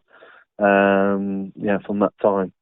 They're fantastic stories that should be told. And although I do joke that I don't read the books, I still buy them, and I buy them for reference, and in the hope that one day I can retire, and I'd love to be able to make podcasts and read books and do something in the game. It probably will never happen, but the books are there just in case.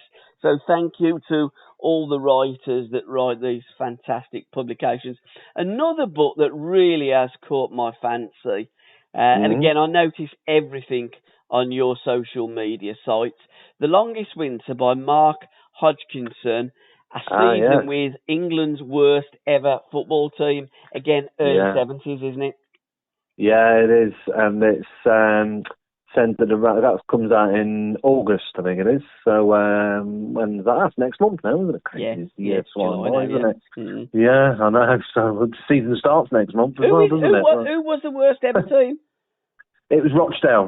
So the book I think refers to the Rochdale team. Yeah, the 1973-74. They considered the worst team, worst in the football league. Yeah. Did they get relegated then that year? Well, it says they finished bottom of the third division. Yeah, so winning just twice in 46 league matches. They closed the season with, this is unbelievable, they closed the season with a 22-game winless run.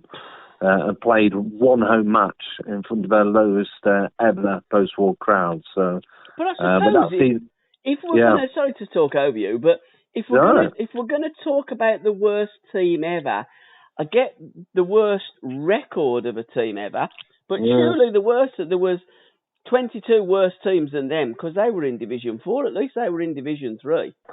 Yeah, true, yeah, absolutely. But apparently that season, 32 players played for that team, and many of them were actually drafted in from amateur or even Sunday league clubs. So, it's interesting. It says the longest winter is basically, it's a piece of forensic social history, as is a sports book, and it looks a fascinating read. So it's written by a guy called Mark Hodgkinson. And I know he's written books before. I've read his previous book, which was, again, it was based on Rochdale. It was called The Overcoat Men. Okay. I'm pretty sure it was the same guy, which is a great book as well. So, the longest winter, that'll be an interesting read from an interesting time, isn't it? So, but it was a time when, I'm just reading it now, so the Arab and Israel war had sent all the energy prices soaring, petrol was scarce, and officers were limited to. Sorry? Well, it's weird, isn't it? Yeah, we've gone full circle, haven't we? But the officers were limited to a temperature apparently of 17 Celsius, and power cuts were frequent. So, the 3-day working week came in as inflation took hold. So it's weird. It is exactly now. So, the longest winter has many parallels with now. Yeah, next winter. We're going to have power cuts. We got no Prime Minister. Even the Prime Minister's buggered off. I wonder which team's going to be the worst team next season, because there'll probably be a book in 40 years' time then. I just hope it ain't mine. The dog's abuse that Edward and I will get on social media if we're the worst. Likewise. Long winter will be unbearable. And another one, talking and touching upon World Cups, Blood on the Crossbar by Reese Richards, the Dictatorship World Cup, Argentina 78. Yeah, that comes out in September, doesn't it? So again, for Pitch Publishing. They do write some great books, don't they? I don't know how they managed to get these, but it's the story of the most controversial World Cup of all time, as they say. So when Argentina, they both hosted and won that World Cup, didn't they, in 78? And it was just 2 years after the coup de... I always say this wrong, coup de... It was the junta, wasn't it? The junta, junta, however you pronounce it, that run Argentina, that brutal regime in those days. I remember Alberto Tarantini, listening to him on a broadcast. I think one of the top men at the Junta, went to shake his hand, so he grabbed his own testicles, rubbed them round, and then shook his hand. I mean, a lot of Argentinians ended up in the bottom of the River Plate, didn't they? With that brutal regime. They got the World Cup. I don't know how. There was that infamous game against Peru. I think the Peruvian goalkeeper was born in Argentina. They needed to win by, I think it was 6 goals, and they did. Don't take anything away. Argentina were a great team. I loved Leopoldo Luque, Osvaldo Ardiles, Mario Kempes played up there. Alberto Tarantini come to Birmingham. Keith does talk about Alberto in the latest podcast. A great little story about Alberto and the language barrier. Passarella as well was another player in that Argentinian team. I think Rennie Houseman was another player. They had a lot of like good players, Argentina, and I think Johan Cruyff definitely didn't go. Now there's two schools of thought. One, that he didn't go on political grounds because Johan was a little bit like that. The other one was a story about his wife wouldn't let him go because he got found in a bath in 1974 with some bird. That's it.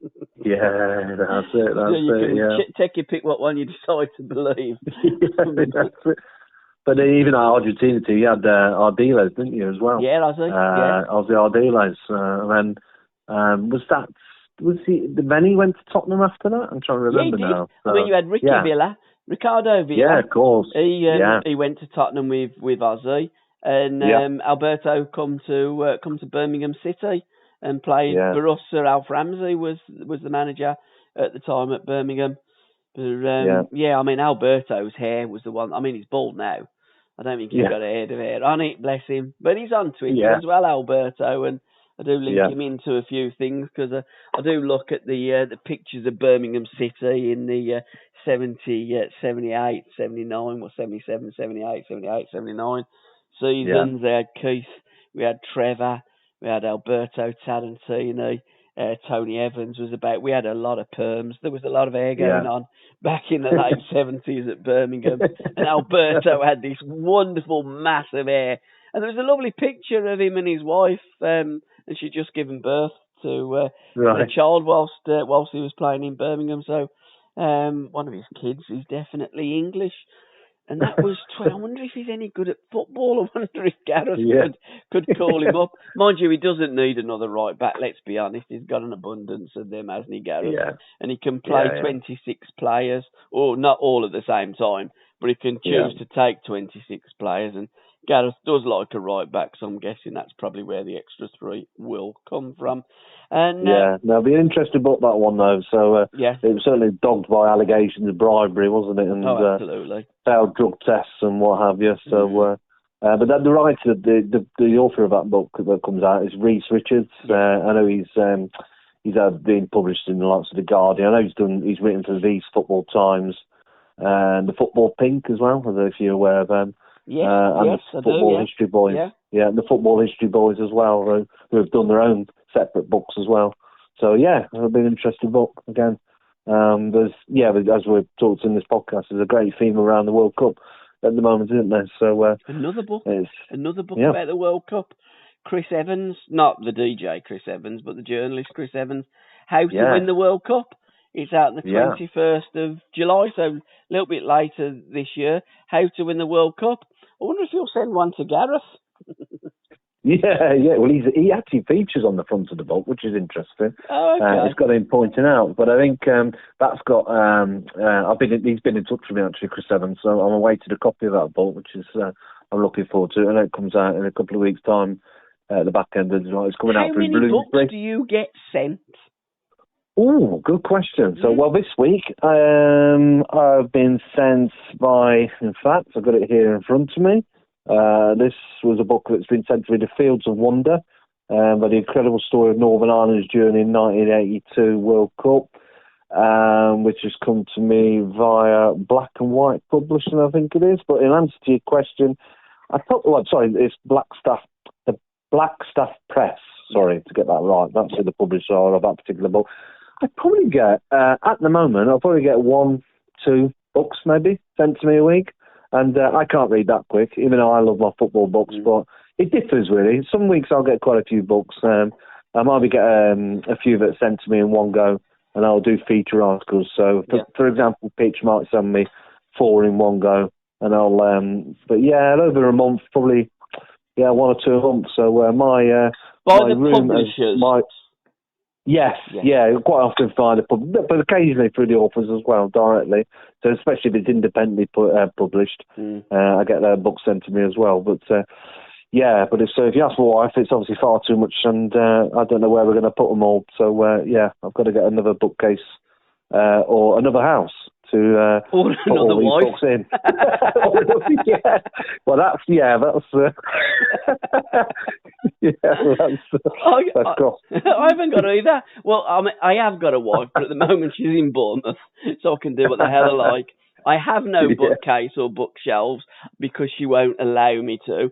I've got my books in Tom's room in a big hole in the wall, and I've got some of my books in a little cabinet downstairs, which I've rebelliously opened, and I'm now looking at it because she isn't here. But no, I can't have any bookshelves. So I must say it's been a great flip side for me. Obviously, I love my football books, and obviously it was never my intention when I did the website. It was to recommend books, but I suppose I never realised how many. Well, I had a feeling there was lots of people out there who read football books as well. So when I did for example, the Twitter page, which is probably where I get most of my interaction, I don't know. I wasn't really bothered about how many followers I got, whether I had 1 or 10 or 100. It wasn't. But I now got over 7,500 followers. Wow! Because how many of that, well, no, thankfully, only a couple. All I get on Twitter is abuse. I mean, I've never had a book sent to me from a publisher apart from David Lane, Legends Publishing. David has sent me a number of books. Roy Cavanagh, Colin Abbott, Paul Whittle. Yeah. We have had a number of books sent to me from the writers. But Pitch, they don't even answer my texts. Right. I see. I'll have to get you in touch with them. So I think through the time, the amount I've promoted their books. So I like to think I've helped in some way promote the football books in general, because I'm a big. I think I've said this before. Not just reading. Obviously, my chosen subject is football, but I do believe reading is a very. I'm talking to. I'm still going to convert yourself into reading, but I think reading is it's an important. Bit. And it helps you learn, of course.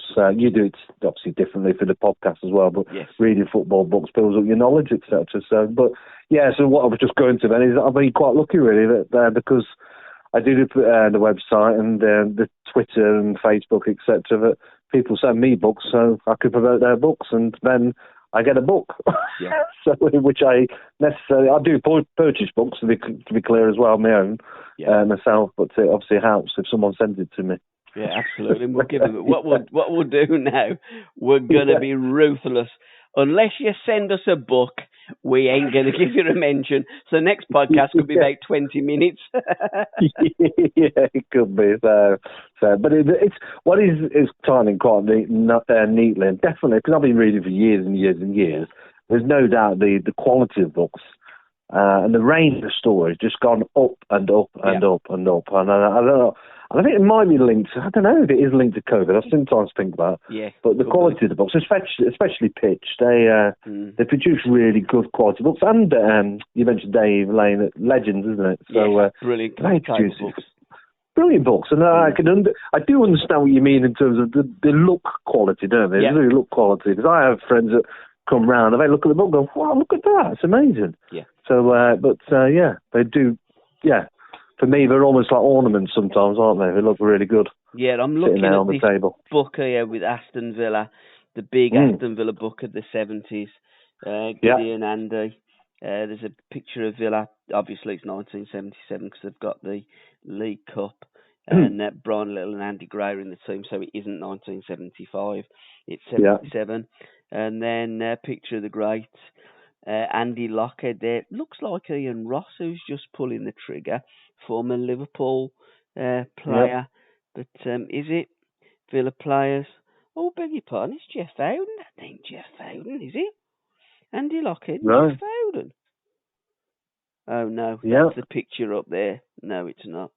No, it doesn't say who those are on the front, but no, there's a picture of the Aston Villa team, and it is a fantastic book. Copyright 2016, so this book's been out for some time, but it goes all through Aston Villa of the 70s, all the games that they played in the 70s. It then goes on about the players that played in the 70s, appearances and the programmes, the pre-season friendlies. Oh, it's a fantastic... Colin Abbott, mate of mine, he's a fantastic writer. And this is the kind of book that I want for legends of the 70s, or certainly I'd like to do one of the legends of the 70s with a podcast. I do. I'd also like to do one England's 100 games of the 70s, the complete record of England in the 70s, all the lineups of the under 21s, the under 23s that started. I think the last game of under 23s in the 70s was 1976, and then I think 77 they started the 21s, and I think there was 35 games of under 23s. No, he's a great runner, is he? Sorry, I'm interrupting you. No, Uddy played 10, but he had 2 abandoned, so strictly speaking, he played 8 games for the under 23. So I've got all the records, and I also like the recorded books, and when I say that, like the recorded moments, like for instance, instead of like reading, which the cool kids and all the of the European Cups and that, but I like to see like who won it in 1970, 69, 70, 70, 71, who the goal scorers and just that factual information of it, and perhaps a story by a player. So it's something that it's a project that I am working on, and I could do with a lot of help. But I have got a lot of books. I mean, I could pass you the books on so you could read them. I'm trying to assist you along the way. Yeah, I'm going to see if I can grab Carlos into that, because he's really good at writing, and I'm not. I'm not too bad at talking. I know a lot of players, so I could just say, here's the phone number, talk to Alan Upton, and then just write the book, and I do nothing. There's talented people out there, and there's some of the best autobiographies of footballers. Of obviously, it almost you kind of think that it's brilliant because obviously a lot of people are not that naive to think footballers are great writers, but football autobiographies are made great because of great writers. Absolutely. And they really bring it to life. So what could be a relatively mundane kind of career is made to sound incredible. But they normally are incredible as well. But if you get a good writer, it really can transform the pages. Mind you, the Working Man's Ballet, Alan Hudson's book. Alan wrote that all on his own. Yeah, there is exceptions, of course. Yeah, Uddy does write all his own books. Yeah, absolutely. He gave it to one of his Cypriot mates and says, Alan, my English is better than yours. Excellent. But no, super. I'll link there to Aston Villa, you referred to it. There's a couple of books. There's one coming out next month in August. There's Aston Villa, The Complete Record, which is coming out by guys called Rob Bishop and Frank Holt. Oh, no, Rob. Good lad. Yeah. So he's a former editor of the Villa News and Record. Yeah, the programme. Matchday magazine. Yeah, it was. Yeah, Rob. So that's containing. So it's going since their formation in 1874. Absolutely correct. Something like that. Is that right? 1874. Goodness knows I remember that. But anyway, but I do. So under the gaslit lamp in Aston. Yeah, absolutely. But that book's coming out next one. So it's an encyclopedia of everything to do with Aston Villa.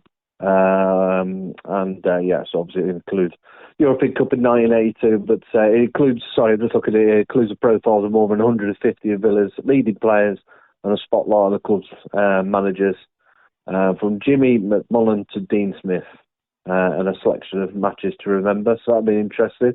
And the player that's coming out in September, keeping just with the Villa connection, there's a book coming out in September, and you guessed it, it's coming out with Pitch, is the Full Morty. So Dennis Mortimer. How did you know that? So is that what you're going to mention? Yeah, it was, yeah.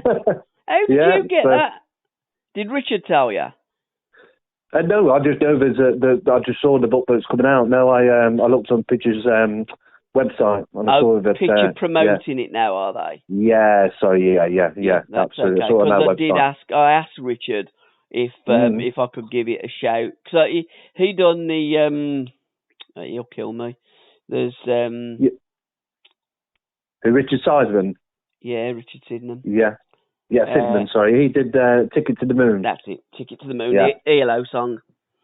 And I've done a podcast which is on all the social media platforms, etc., and all the podcast platforms as well. Ticket to the Moon, Richard Sydenham, great book, great writer, good lad. He hosts a few events as well at the sports bar at Wollaston. Do you know who gave him that title? Because I've done a number of pods with Dennis. Dennis Mortimer is a great lad. And, I don't know. Yeah, it was Andy Blair. Andy, Andy Blair gave him the full Morty. What a great title! And there's another brilliant title. I love this as well. Cock a Hoop, the Les Cocker story. Robert Endicott. Yeah, Robert Endicott and Dave Cocker, his nipper, have worked on that one. Yeah, but the full Morty is going to be a great book. Yeah, absolutely. Dennis is a great lad. Yeah, that comes out in a couple of months' time. Yeah, in September. So that's how I know about it. So it's published, promoted obviously on Pitch's website. So I think what's really good, I think you've mentioned it before as well. If you ever want to see what books are coming up, if you ever buy in the magazine, when Saturday comes, they have on the back of a magazine. I've got it here next to me. They always have on the back of it. Pitch will have promote all their books with an image of everything that's coming out as well. So it's always a good on there recap. As well? Is the full Morty on that? I've got it here. Because I haven't got the World Soccer. I get 440. You know, I buy the magazines. I never read them. And that's so I get. Blimey, it's another month. And the books just fly off. And I never. The magazines. I never read them. Yeah. But I haven't got the most recent ones.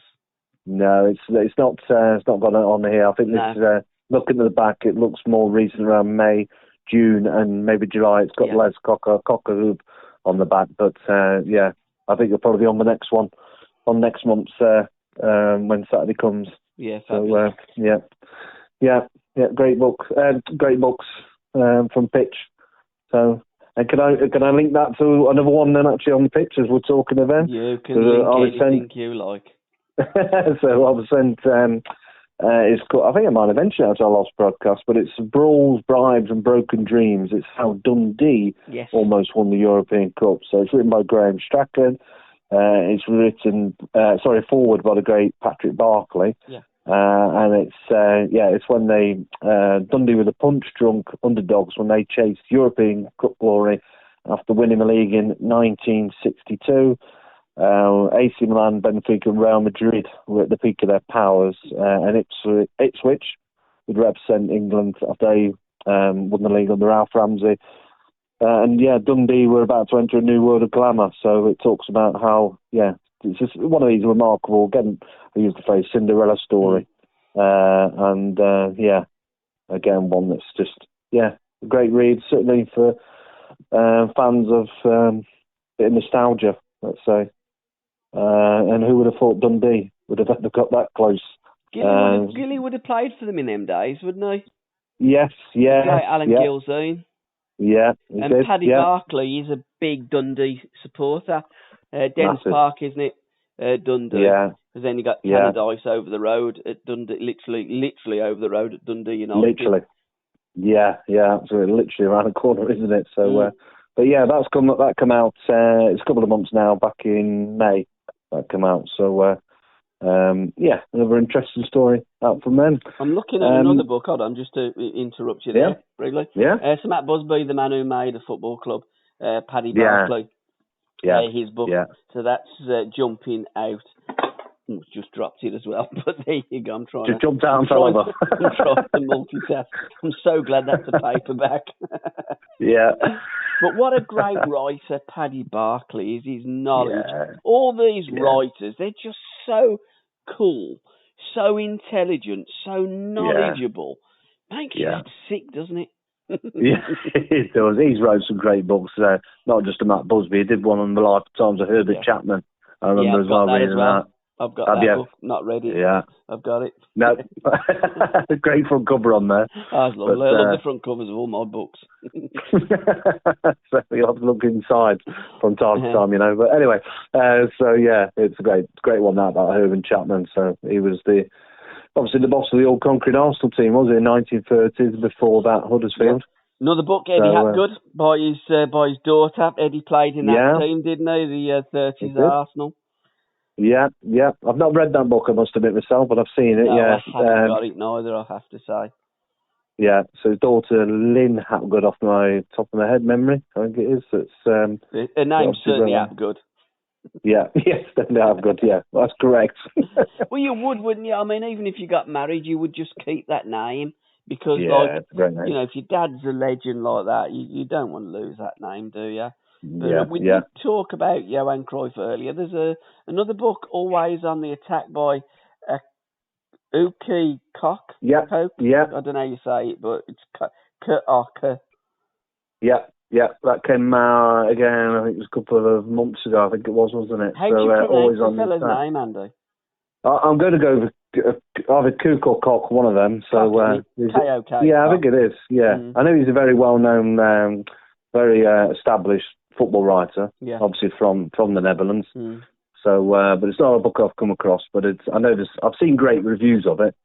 Sorry, it's a book I have come across, but I haven't read it myself, but I've seen lots of great reviews about it. So, yeah. Because Johan's got another book in My Turn, his autobiography.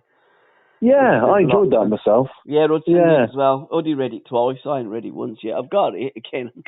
I'm looking at it there. I've got there Rob Stein, the Mavericks on top, different class. Laurie Cunningham, Diego Maradona, Pele, the double team from Tottenham, Stan Bowles, Di Stefano, Pele, Billy Wright, Dixie Dean. I'm going through all my books there. I ain't read none of them. But I did read The Hungarians. I thought that was a great book. I think that's the last book I read about 2 years ago. It's your fault. You keep phoning me up. I'm asking you to make a podcast. There's too many books out there, I must say. There is. Fabulous. Seriously, though, on a serious note, you are spoilt for choice, aren't you? I look at it when I think, what book shall I read next? Steve Perryman's book, what a book that is. It's not just a book, it's a work of art. And I just look and I just think, where do I start? I must have, I don't know, hundreds of books, and I just don't know where to start. And then I want to do a podcast, so I start researching. I'm doing another podcast with Keith about Birmingham City and Aston Villa. He scored the winning goal when Blues beat Villa 1st of October 1977. And he thought, well, I'll just go out on the pitch and just see what it's like. He said, I walked out, there's about 500 fans on the pitch fighting. He said, I thought they'd take this a bit serious. Yeah. Another book I'll mention, which came out, and I was sent a copy. It came out through, I think it's more self-published, for Tone Red Days, but it's a book on Walsall's Greatest. Yes. Tony Richards, and the Sadler's Glory Years. So it's written by Gary Richards. I'm pretty, must be related. I think it might be his son. I've been meaning to check, actually. Okay. So, but it relates the Sadler's Glory Years, the days when Walsall Football Club, not Manchester City, were Liverpool's league rivals. And it talks about at the end of the 1953-54 season, Walsall finished bottom of the third division south, and they actually applied for re-election to the Football League for the third consecutive year. And 5 months or so later, the manager, Frank Buckley, offered, he was 20-year-old at the time, Tony Richards, a 4-week trial, and it just takes you from there, really. So in 3 seasons, though, the club went from playing 4th Division League match in front of just over 2,000 people at Gateshead to facing Liverpool at Anfield in front of 40-odd thousand in the 2nd Division. So, and it's an interesting book, and it's testimony from Walsall players as well. So, that phrase is a legend, thrown about quite a lot, but he's certainly in Walsall terms, he's without question a Sadler's legend. So, a really well presented book as well. So, great cover. The pictures are black and white, but you've got him, Tony Richards. It's black and white apart from his shirt, which is in red. It really stands out. So, again, looks really, eye-catching. And if you can get it right as well on the book, it makes you want to read it, doesn't it? So, and it's got lots of great reviews on the back of it as well, including the Express and Star. Yeah. That's it. So, I don't think it's available publicly. I'm pretty sure it's not on Amazon or anything like that, but it's available through the Walsall FC's online store. So, unless that's the plan initially. Sometimes they do that. They want to get it promoted locally, through the football club. So there's almost exclusivity. Unusual though that football clubs do that, because most football clubs don't want to know about these books because they're not earning dough from it. That's interesting. Good point. Yeah, it's a good point you say that, and I find you're absolutely spot on there. And I think you find probably with the smaller clubs further down, they do maybe. Because I know there's like Wimbledon, AFC Wimbledon. They've done similar books, and again, it's promoted through the club. But yeah, like Manchester City, Man United, books are just not. They're not going to create the money, are they? When they just run about creating the 5th different shirt they've had in 2 seasons or whatever. So yeah, in another strange colour. In a sad way that it is. I mean, I remember when I used to go on local radio, and Malcolm Boyden, the host, he just wrote his book, Brum's the Word. Birmingham City wouldn't have it in the shop. There was a piece that Carl Chin had wrote about Doug that wasn't particularly nice, but Villa were the only club that allowed Malcolm to put his book in their club shop and sell it from there. Karen Brady said, we ain't having it in there because if someone's coming in with a tenner, we want that to go into our till, not anybody else's. And I do think that's not a slant at Karen. That's the way that most people in football look at it. They want everything in their pockets, and well done, Walsall Football Club, to do that. When you say Frank Buckley, is that Major Buckley, the legendary Major Buckley? I'm sure he was a Walsall manager. I'm pretty sure it is. Yeah, absolutely. So, but that's another book. A couple of us I'll give a shout out as we're talking. That came around about the same time. There was one that's come out from because it times it quite well with the Women's European Championships kicking off last night at Old Trafford with England. Is unsuitable. It's called Unsuitable for Females, and it's about the rise of the Lionesses and women's football in England. It's written by Carrie Dunn, who is arguably one of the great writers, certainly on women's football. She's written a number of books, previously I've written. But if you go on Amazon, the one of these that really sticks out, kind of thing. So, but it's all about the history, throughout the years, and obviously when in 1921 the FA introduced a ban on women's football. So that's where the title comes from, Unsuitable Females, and obviously that stayed in place for 50 odd years. They did, and then it changed, and women's football, it was struggled to have a match demands game. It's certainly got more popular, hasn't it, over the years? So, but this book tells a story of women's football in England since the 19th century inception through pen portraits of its trailblazers, legends of the game. Yeah. One of the biggest trailblazers in women's football is Northern last name Lily Parr. One of the greats, and player that plays with Dick Kerr ladies, who you could argue are the greatest female side ever to play football. And they used to play. They were a munitions company, and they played pretty much to raise money for the war effort. And then after they got banned, women's football got banned from every FA affiliated football ground in the country. So that was nice for the war effort, that all the money that they raised. They got banned, but now they're not, and rightly so. And, what I don't like with women's football is the comparison to men's football. And I do see a lot of articles saying that Ellen White, if she scores X amount of goals, beats Wayne Rooney's 53. And I'm like, come on, give your heads a wobble. The women's game is a women's game, and it's great. I watched them last night. I didn't think they played that well, but I'm a big fan of Ella Toone. I think she's fantastic. Lauren Hemp, I think she's a player. I think that I like that Kira Walsh that plays midfield. I think that we've got some fabulous players, such great composure on the ball.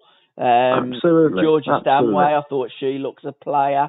I think we've got some really, and I used to be the stadium announcer at Birmingham City Ladies many years ago. Oh, did you? Yeah. Right. I used to do that with Marcus Bignett, and going back to the problem that Marcus has had, I'd run through a brick wall for Marcus. What a great lad. And all my friends there at Birmingham City Ladies, we had a great time, and I've never met so many wonderful people. And so I've got a lot of time for women's football, but I just do wish that they would focus on their game. And it isn't the women, it's the clever or the people, the young ones that write these journalists, and they're looking for stories and they're trying to get the comparison stories. And I don't think it does their game any favours. Yeah, and the women's football not asked for a lot of these comparisons. It's unfair. I don't know why they. I think there's still this little bit of a stigma, isn't it? I don't know if it even goes back to those 50 years it was banned, but you don't get the same kind of comparison, let's say, in tennis, do you? So, Wimbledon being at the moment, you don't 100%. Necessarily say Djokovic is better than Serena Williams. It's just looked differently. It's too different because the way they're women are built and men are built, it's never going to be the same. So I don't understand football why they do that. They definitely, you're spot on what you say there. So I think that it doesn't happen in trying to talk up the game, and money's been put into the game, and it's great. And I do like to watch them play. I mean, I've got it on now. Norway are smashing Northern Ireland 3-0. I'm not sure where the game's played, but there's not many fans inside the ground.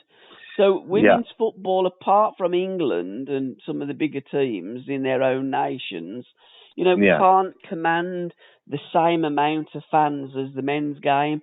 But what you got to do is look at it. The women's game's a women's game. The men's game is completely different. My lads played against England in 2005 when they were preparing for the Euros that was in England in 2005. And it was the Floodlit team, the under-18s. And a lot of my players played in that game. And they come off and they say, blimey, they're not physical. And to be truthful, if it weren't for a couple of the lads that were a bit strong and pacey, they'd have probably got a draw out of that game. But women, their game is based on different skills to the men's. Yes. And let's just leave it. Let's appreciate it. Let's enjoy and love both games. And let's not compare. So. And I tell you what stands out for me, just on that point as well. I went to my daughter. She loves the football, so and she's only 8. Kind of, she loves the football as well. And I wanted. I love it when she's involved in football. We went to see Nottingham Forest Ladies against Derby County, and it was good. Really, really quick as well. And there's just cracking football. Some of them, there's no doubt. None of those players are better than in the men's, lower leagues. I mean, Sunday league. You know what I mean? Again, I don't want to go. I'm almost doing the comparison thing, which you shouldn't do because we've just been talking about that. But they're good in their own right, and they're obviously just it's a different game, isn't it? But it's good. It's good to watch. There's a lot of skill, and I think it's people that don't watch the women's game that don't understand how skillful it is. But I've been watching it. I mean, I haven't watched it much recently, I'll be honest. But when I was involved, I watched an awful lot, and I was surprised how really skillful some of the players are. And I don't compare, but what I used to say is, if a ball was falling into the penalty area for Birmingham City, I'd rather it fall to the feet of Karen Carney than Nicola Zigic, because technically she's a better player than him. Technically, you're right. It's completely different, but the skill aspect of it, you look at them and you just think that Kira Walsh, she's a player. I really think she can be developed. I thought that she was just a little bit edgy last night, but I would just say to her, keep playing that ball forward and getting up and support that second ball, because I think there's a real player. And to be fair, I'd rather watch Kira Walsh than Declan Rice. I'm not saying she's a better player, and if you put her in the men's team, she'd be better. But technically, I would prefer to watch her. I think she's more of an artist than he is. And that's how I compare, not like for like. Yeah, agreed. And what I would do is just link on to that, as we're talking about women's football, related it as well. women's writing, let's say, of football, because that book I was referring to was written by Carrie Dunn, a great female football writer. There's another book that did come out again last month, or maybe May actually, and it's called The Year of the Robin. I was sent a copy by a lady called Jen Offord, and she's a massive Charlton fan, so it writes about her love for it's the subtitles, watching it all go wrong for Charlton Athletic in the world. So, again, I've seen great reviews of the book. So, but it's about, for now, like it says on the back, she says, for now at least, the club that we love, and I hope one day my child will love too, had averted disaster. Life as a Charlton fan could be pretty miserable sometimes. We can all think of our clubs in that way. But we always seem to come through when it mattered, and on this occasion, like the playoff final of a year before, we had something snatched victory from the jaws of defeat rather than vice versa. But it's by a lady called Jen Orford. So it's a book I've not got round to reading, but I wanted to give that a shout out as well. So lovely looking book through another good publisher called Icon Books as well. So that's called The Year of the Robin, and certainly one that Charlton Athletic fans. And what I just mentioned actually, because we'll talk about Walsall, won't we, and how they promote that book. Charlton Athletic have very much promoted that book I'm just referred to as well, both on their online, but also on their Twitter page, on their main page, they shared about it, which is great to see as well. So we're still talking, in the women's field. Yeah. Wasn't that a nice looking referee last night? Yes. Nice looking bird. I mean, we can get our own back now, where the girls use, look at David Beckham, and he got nice legs. Well, we say that about the girls, and we're old sexist granddads, ain't we? But that's what they've been doing for years. So it's quite nice to look at footballers and fancy them, rather than think other things about them. Yeah, absolutely. Yeah. Absolutely. Go on, sorry. No, go on. What else have you got? Because I've gone all through my books. Yeah, I've done. I've done. Yeah, I'd like to just give a shout out to a few others then. So going back to earlier, I was saying books have been sent. One that's growing in terms of the number of books they do produce is Morgan Lawrence Publishing Services. There's a guy there called Matthew that sends me any book that comes out of him. Matthew Mann, that's it. You've got it. Yeah. So a couple of books he sent to me. One very much for Arsenal fans. It's called The 100 Club, and it's every goal from Arsenal's greatest ever scorers by Nick Browne. It's got a forward by Alan Smith. Yep. It includes the likes of Thierry Henry, Ian Wright, so your more recent ones, but it then goes back to Cliff Baston, and then you've got Dennis Bergkamp. Well, you've got a mixture of them, really. Yep. So, but a great one for Arsenal fans there, and many of the stories from the Highbury days prior to Emirates Stadium. And also one that came out very recently is The Reality of the Dream, which is Malcolm Christie. Yes. The introduction's written by Gareth Southgate, but it's about his unique journey from non-league to the Premier League. So Malcolm Christie grew up dreaming of being a professional footballer, as we all do, but he actually made it. So he was basically just months from literally stacking shelves. He was playing for Derby County in the Premier League. It just chronicles this, it's an amazing story, really. He became the only person in history to go straight from non-league to scoring in the Premier League and representing his country without ever joining a professional academy. So it's a really interesting kind of story, and it's sad, funny, and often emotional.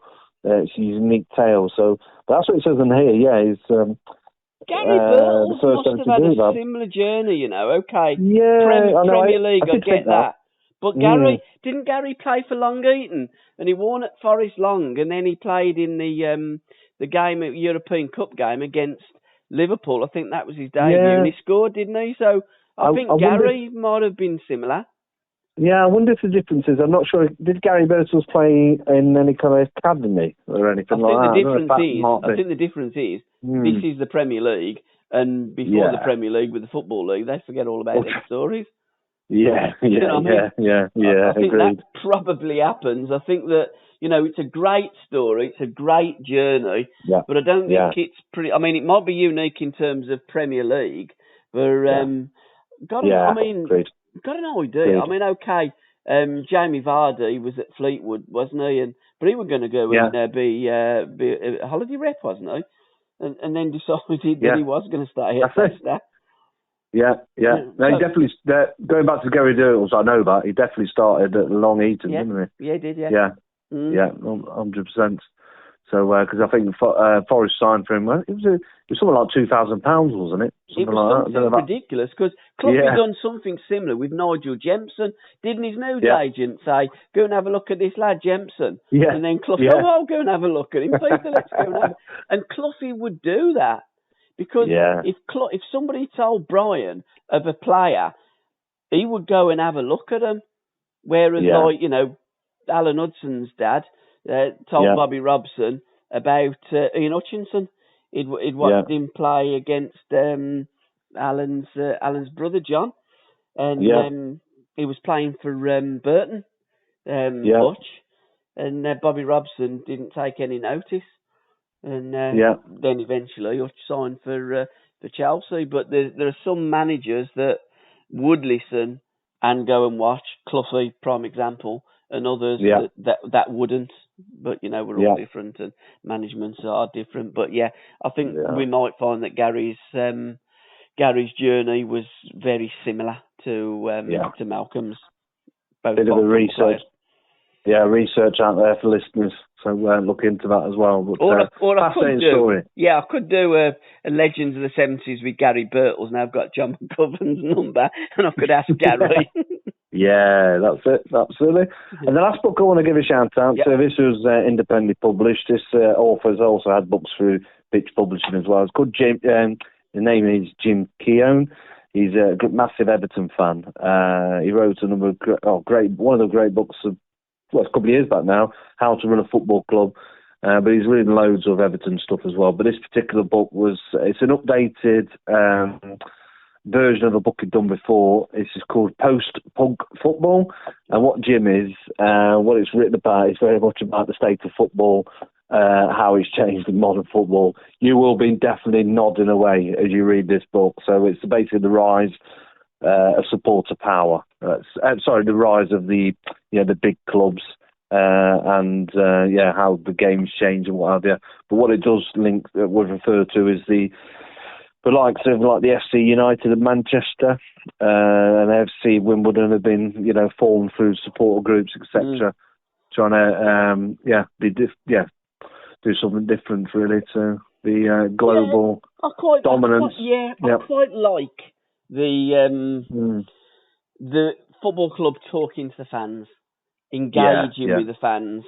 I used to be of the opinion that football, like fan ownership with football clubs, is great. But the more that I've got involved in football, the more that I've seen of Birmingham City and our supporters. If I own the football club, I would speak to a number of them, and I'd ignore the majority. Because I think most of them are just idiots. There you go. There's another load of trolling. But I think when you get some football fans, like for instance, if I owned Forest, I'd be phoning you up and say, Andy, let's get together, let's get some Forest fans, let's sit round a table, let's work together. And with sensible football fans, you can do that. But I've just found with football fans, especially our lot, various groups and Twitter pages, and they all want to be their own kings of their own little kingdom, and they're full of their own self-importance. And I think that if you did that and engage more with them people, I just don't see as you can take it forward. I'm all for input from fans and sensible input and engagement with fans. And I do tend to go down the Simon Jordan route with that. Engage with them, be part of it, but let us run the football club and you can support it. Please be vocal. Please tell us your opinions. We want to listen to them, however stupid some of them may be. We'll listen to you all. But I think there's always got to be a little bit of an us and them, but working together. Yeah, absolutely, and involving the community as well, isn't 100%. it? So, I think that football clubs are a massive part of the community. I think that, football clubs, to a large degree, especially in these modern times, have forgotten what their community looks like. But I think that football needs to involve itself with that grassroots, with that fan base, with that core support, and be encompassing to all and sundry, and work with all fans.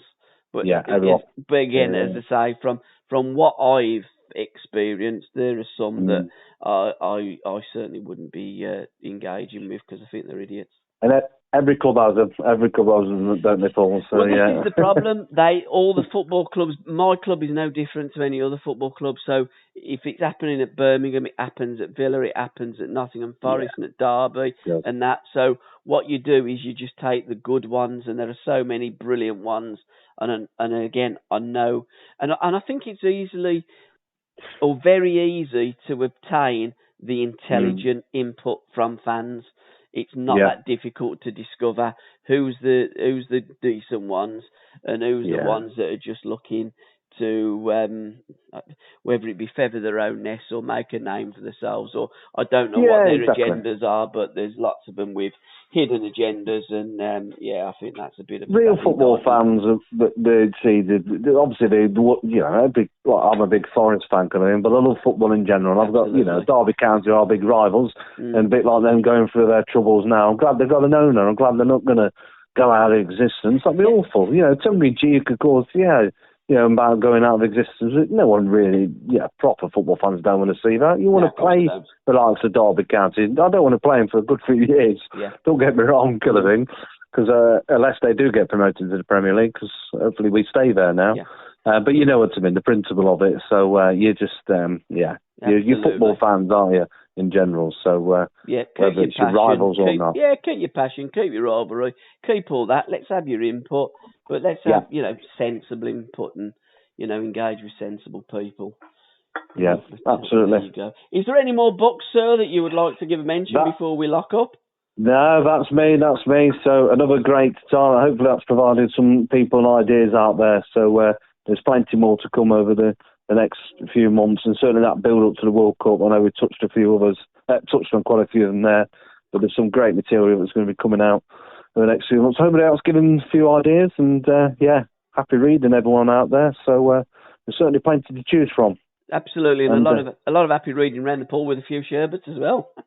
Yeah, absolutely, yes, absolutely. Well, it's good weather here as well, though, isn't it? If you're not going abroad, so I'm sitting here and it's 9 o'clock and it's still red hot. Feels very warm outside. Yeah, I'm just going to go out. I'm going to plant a few plants, which is nice. We wouldn't be doing that back in October and November when we were doing our football book corner. But gardens are looking resplendent, and absolutely. I think we're going to have a lot of double digits overnight and clear skies and 20 plus degrees, touching up to probably 30 for the next couple of weeks. So happy days, and by that time I'm off to Turkey as well. So nice. Oh, fabulous! How about yourself? Are you off anywhere this summer? Not this summer, but that's because we're saving up a little bit. Well, I'm off to Vegas, Las Vegas. Lovely. Yeah, in October. So you're taking the wife with you? Yeah, yes, we are. Yeah, we're going full for it. So it's our 10th anniversary this year. So we've gone all out. Thank you very much. And it's a big one for my wife's birthday next year as well. So we've tied it in to do it this year. So to go to the Great Lights of Vegas. So yeah, can't wait for that. That's not till October, but even then, in the desert of Vegas, I think you're still going to be red hot. Yeah, it will be. July, I've had a couple of weddings in July in the past, so I like to get rid of July and move into August. Bad memories. So happy 10th anniversary, mate. Thank you. We will reconvene in probably 4 to 6 weeks. Guys, that's 426, not 46, for part 9 of Football Book Corner. So happy reading, keep reading, and I think that we've given people a lot of information for books to read while they're on holidays. We're hoping that the aeroplanes will take us, of course, because there's been a lot of cancellations. But happy holidays and happy reading.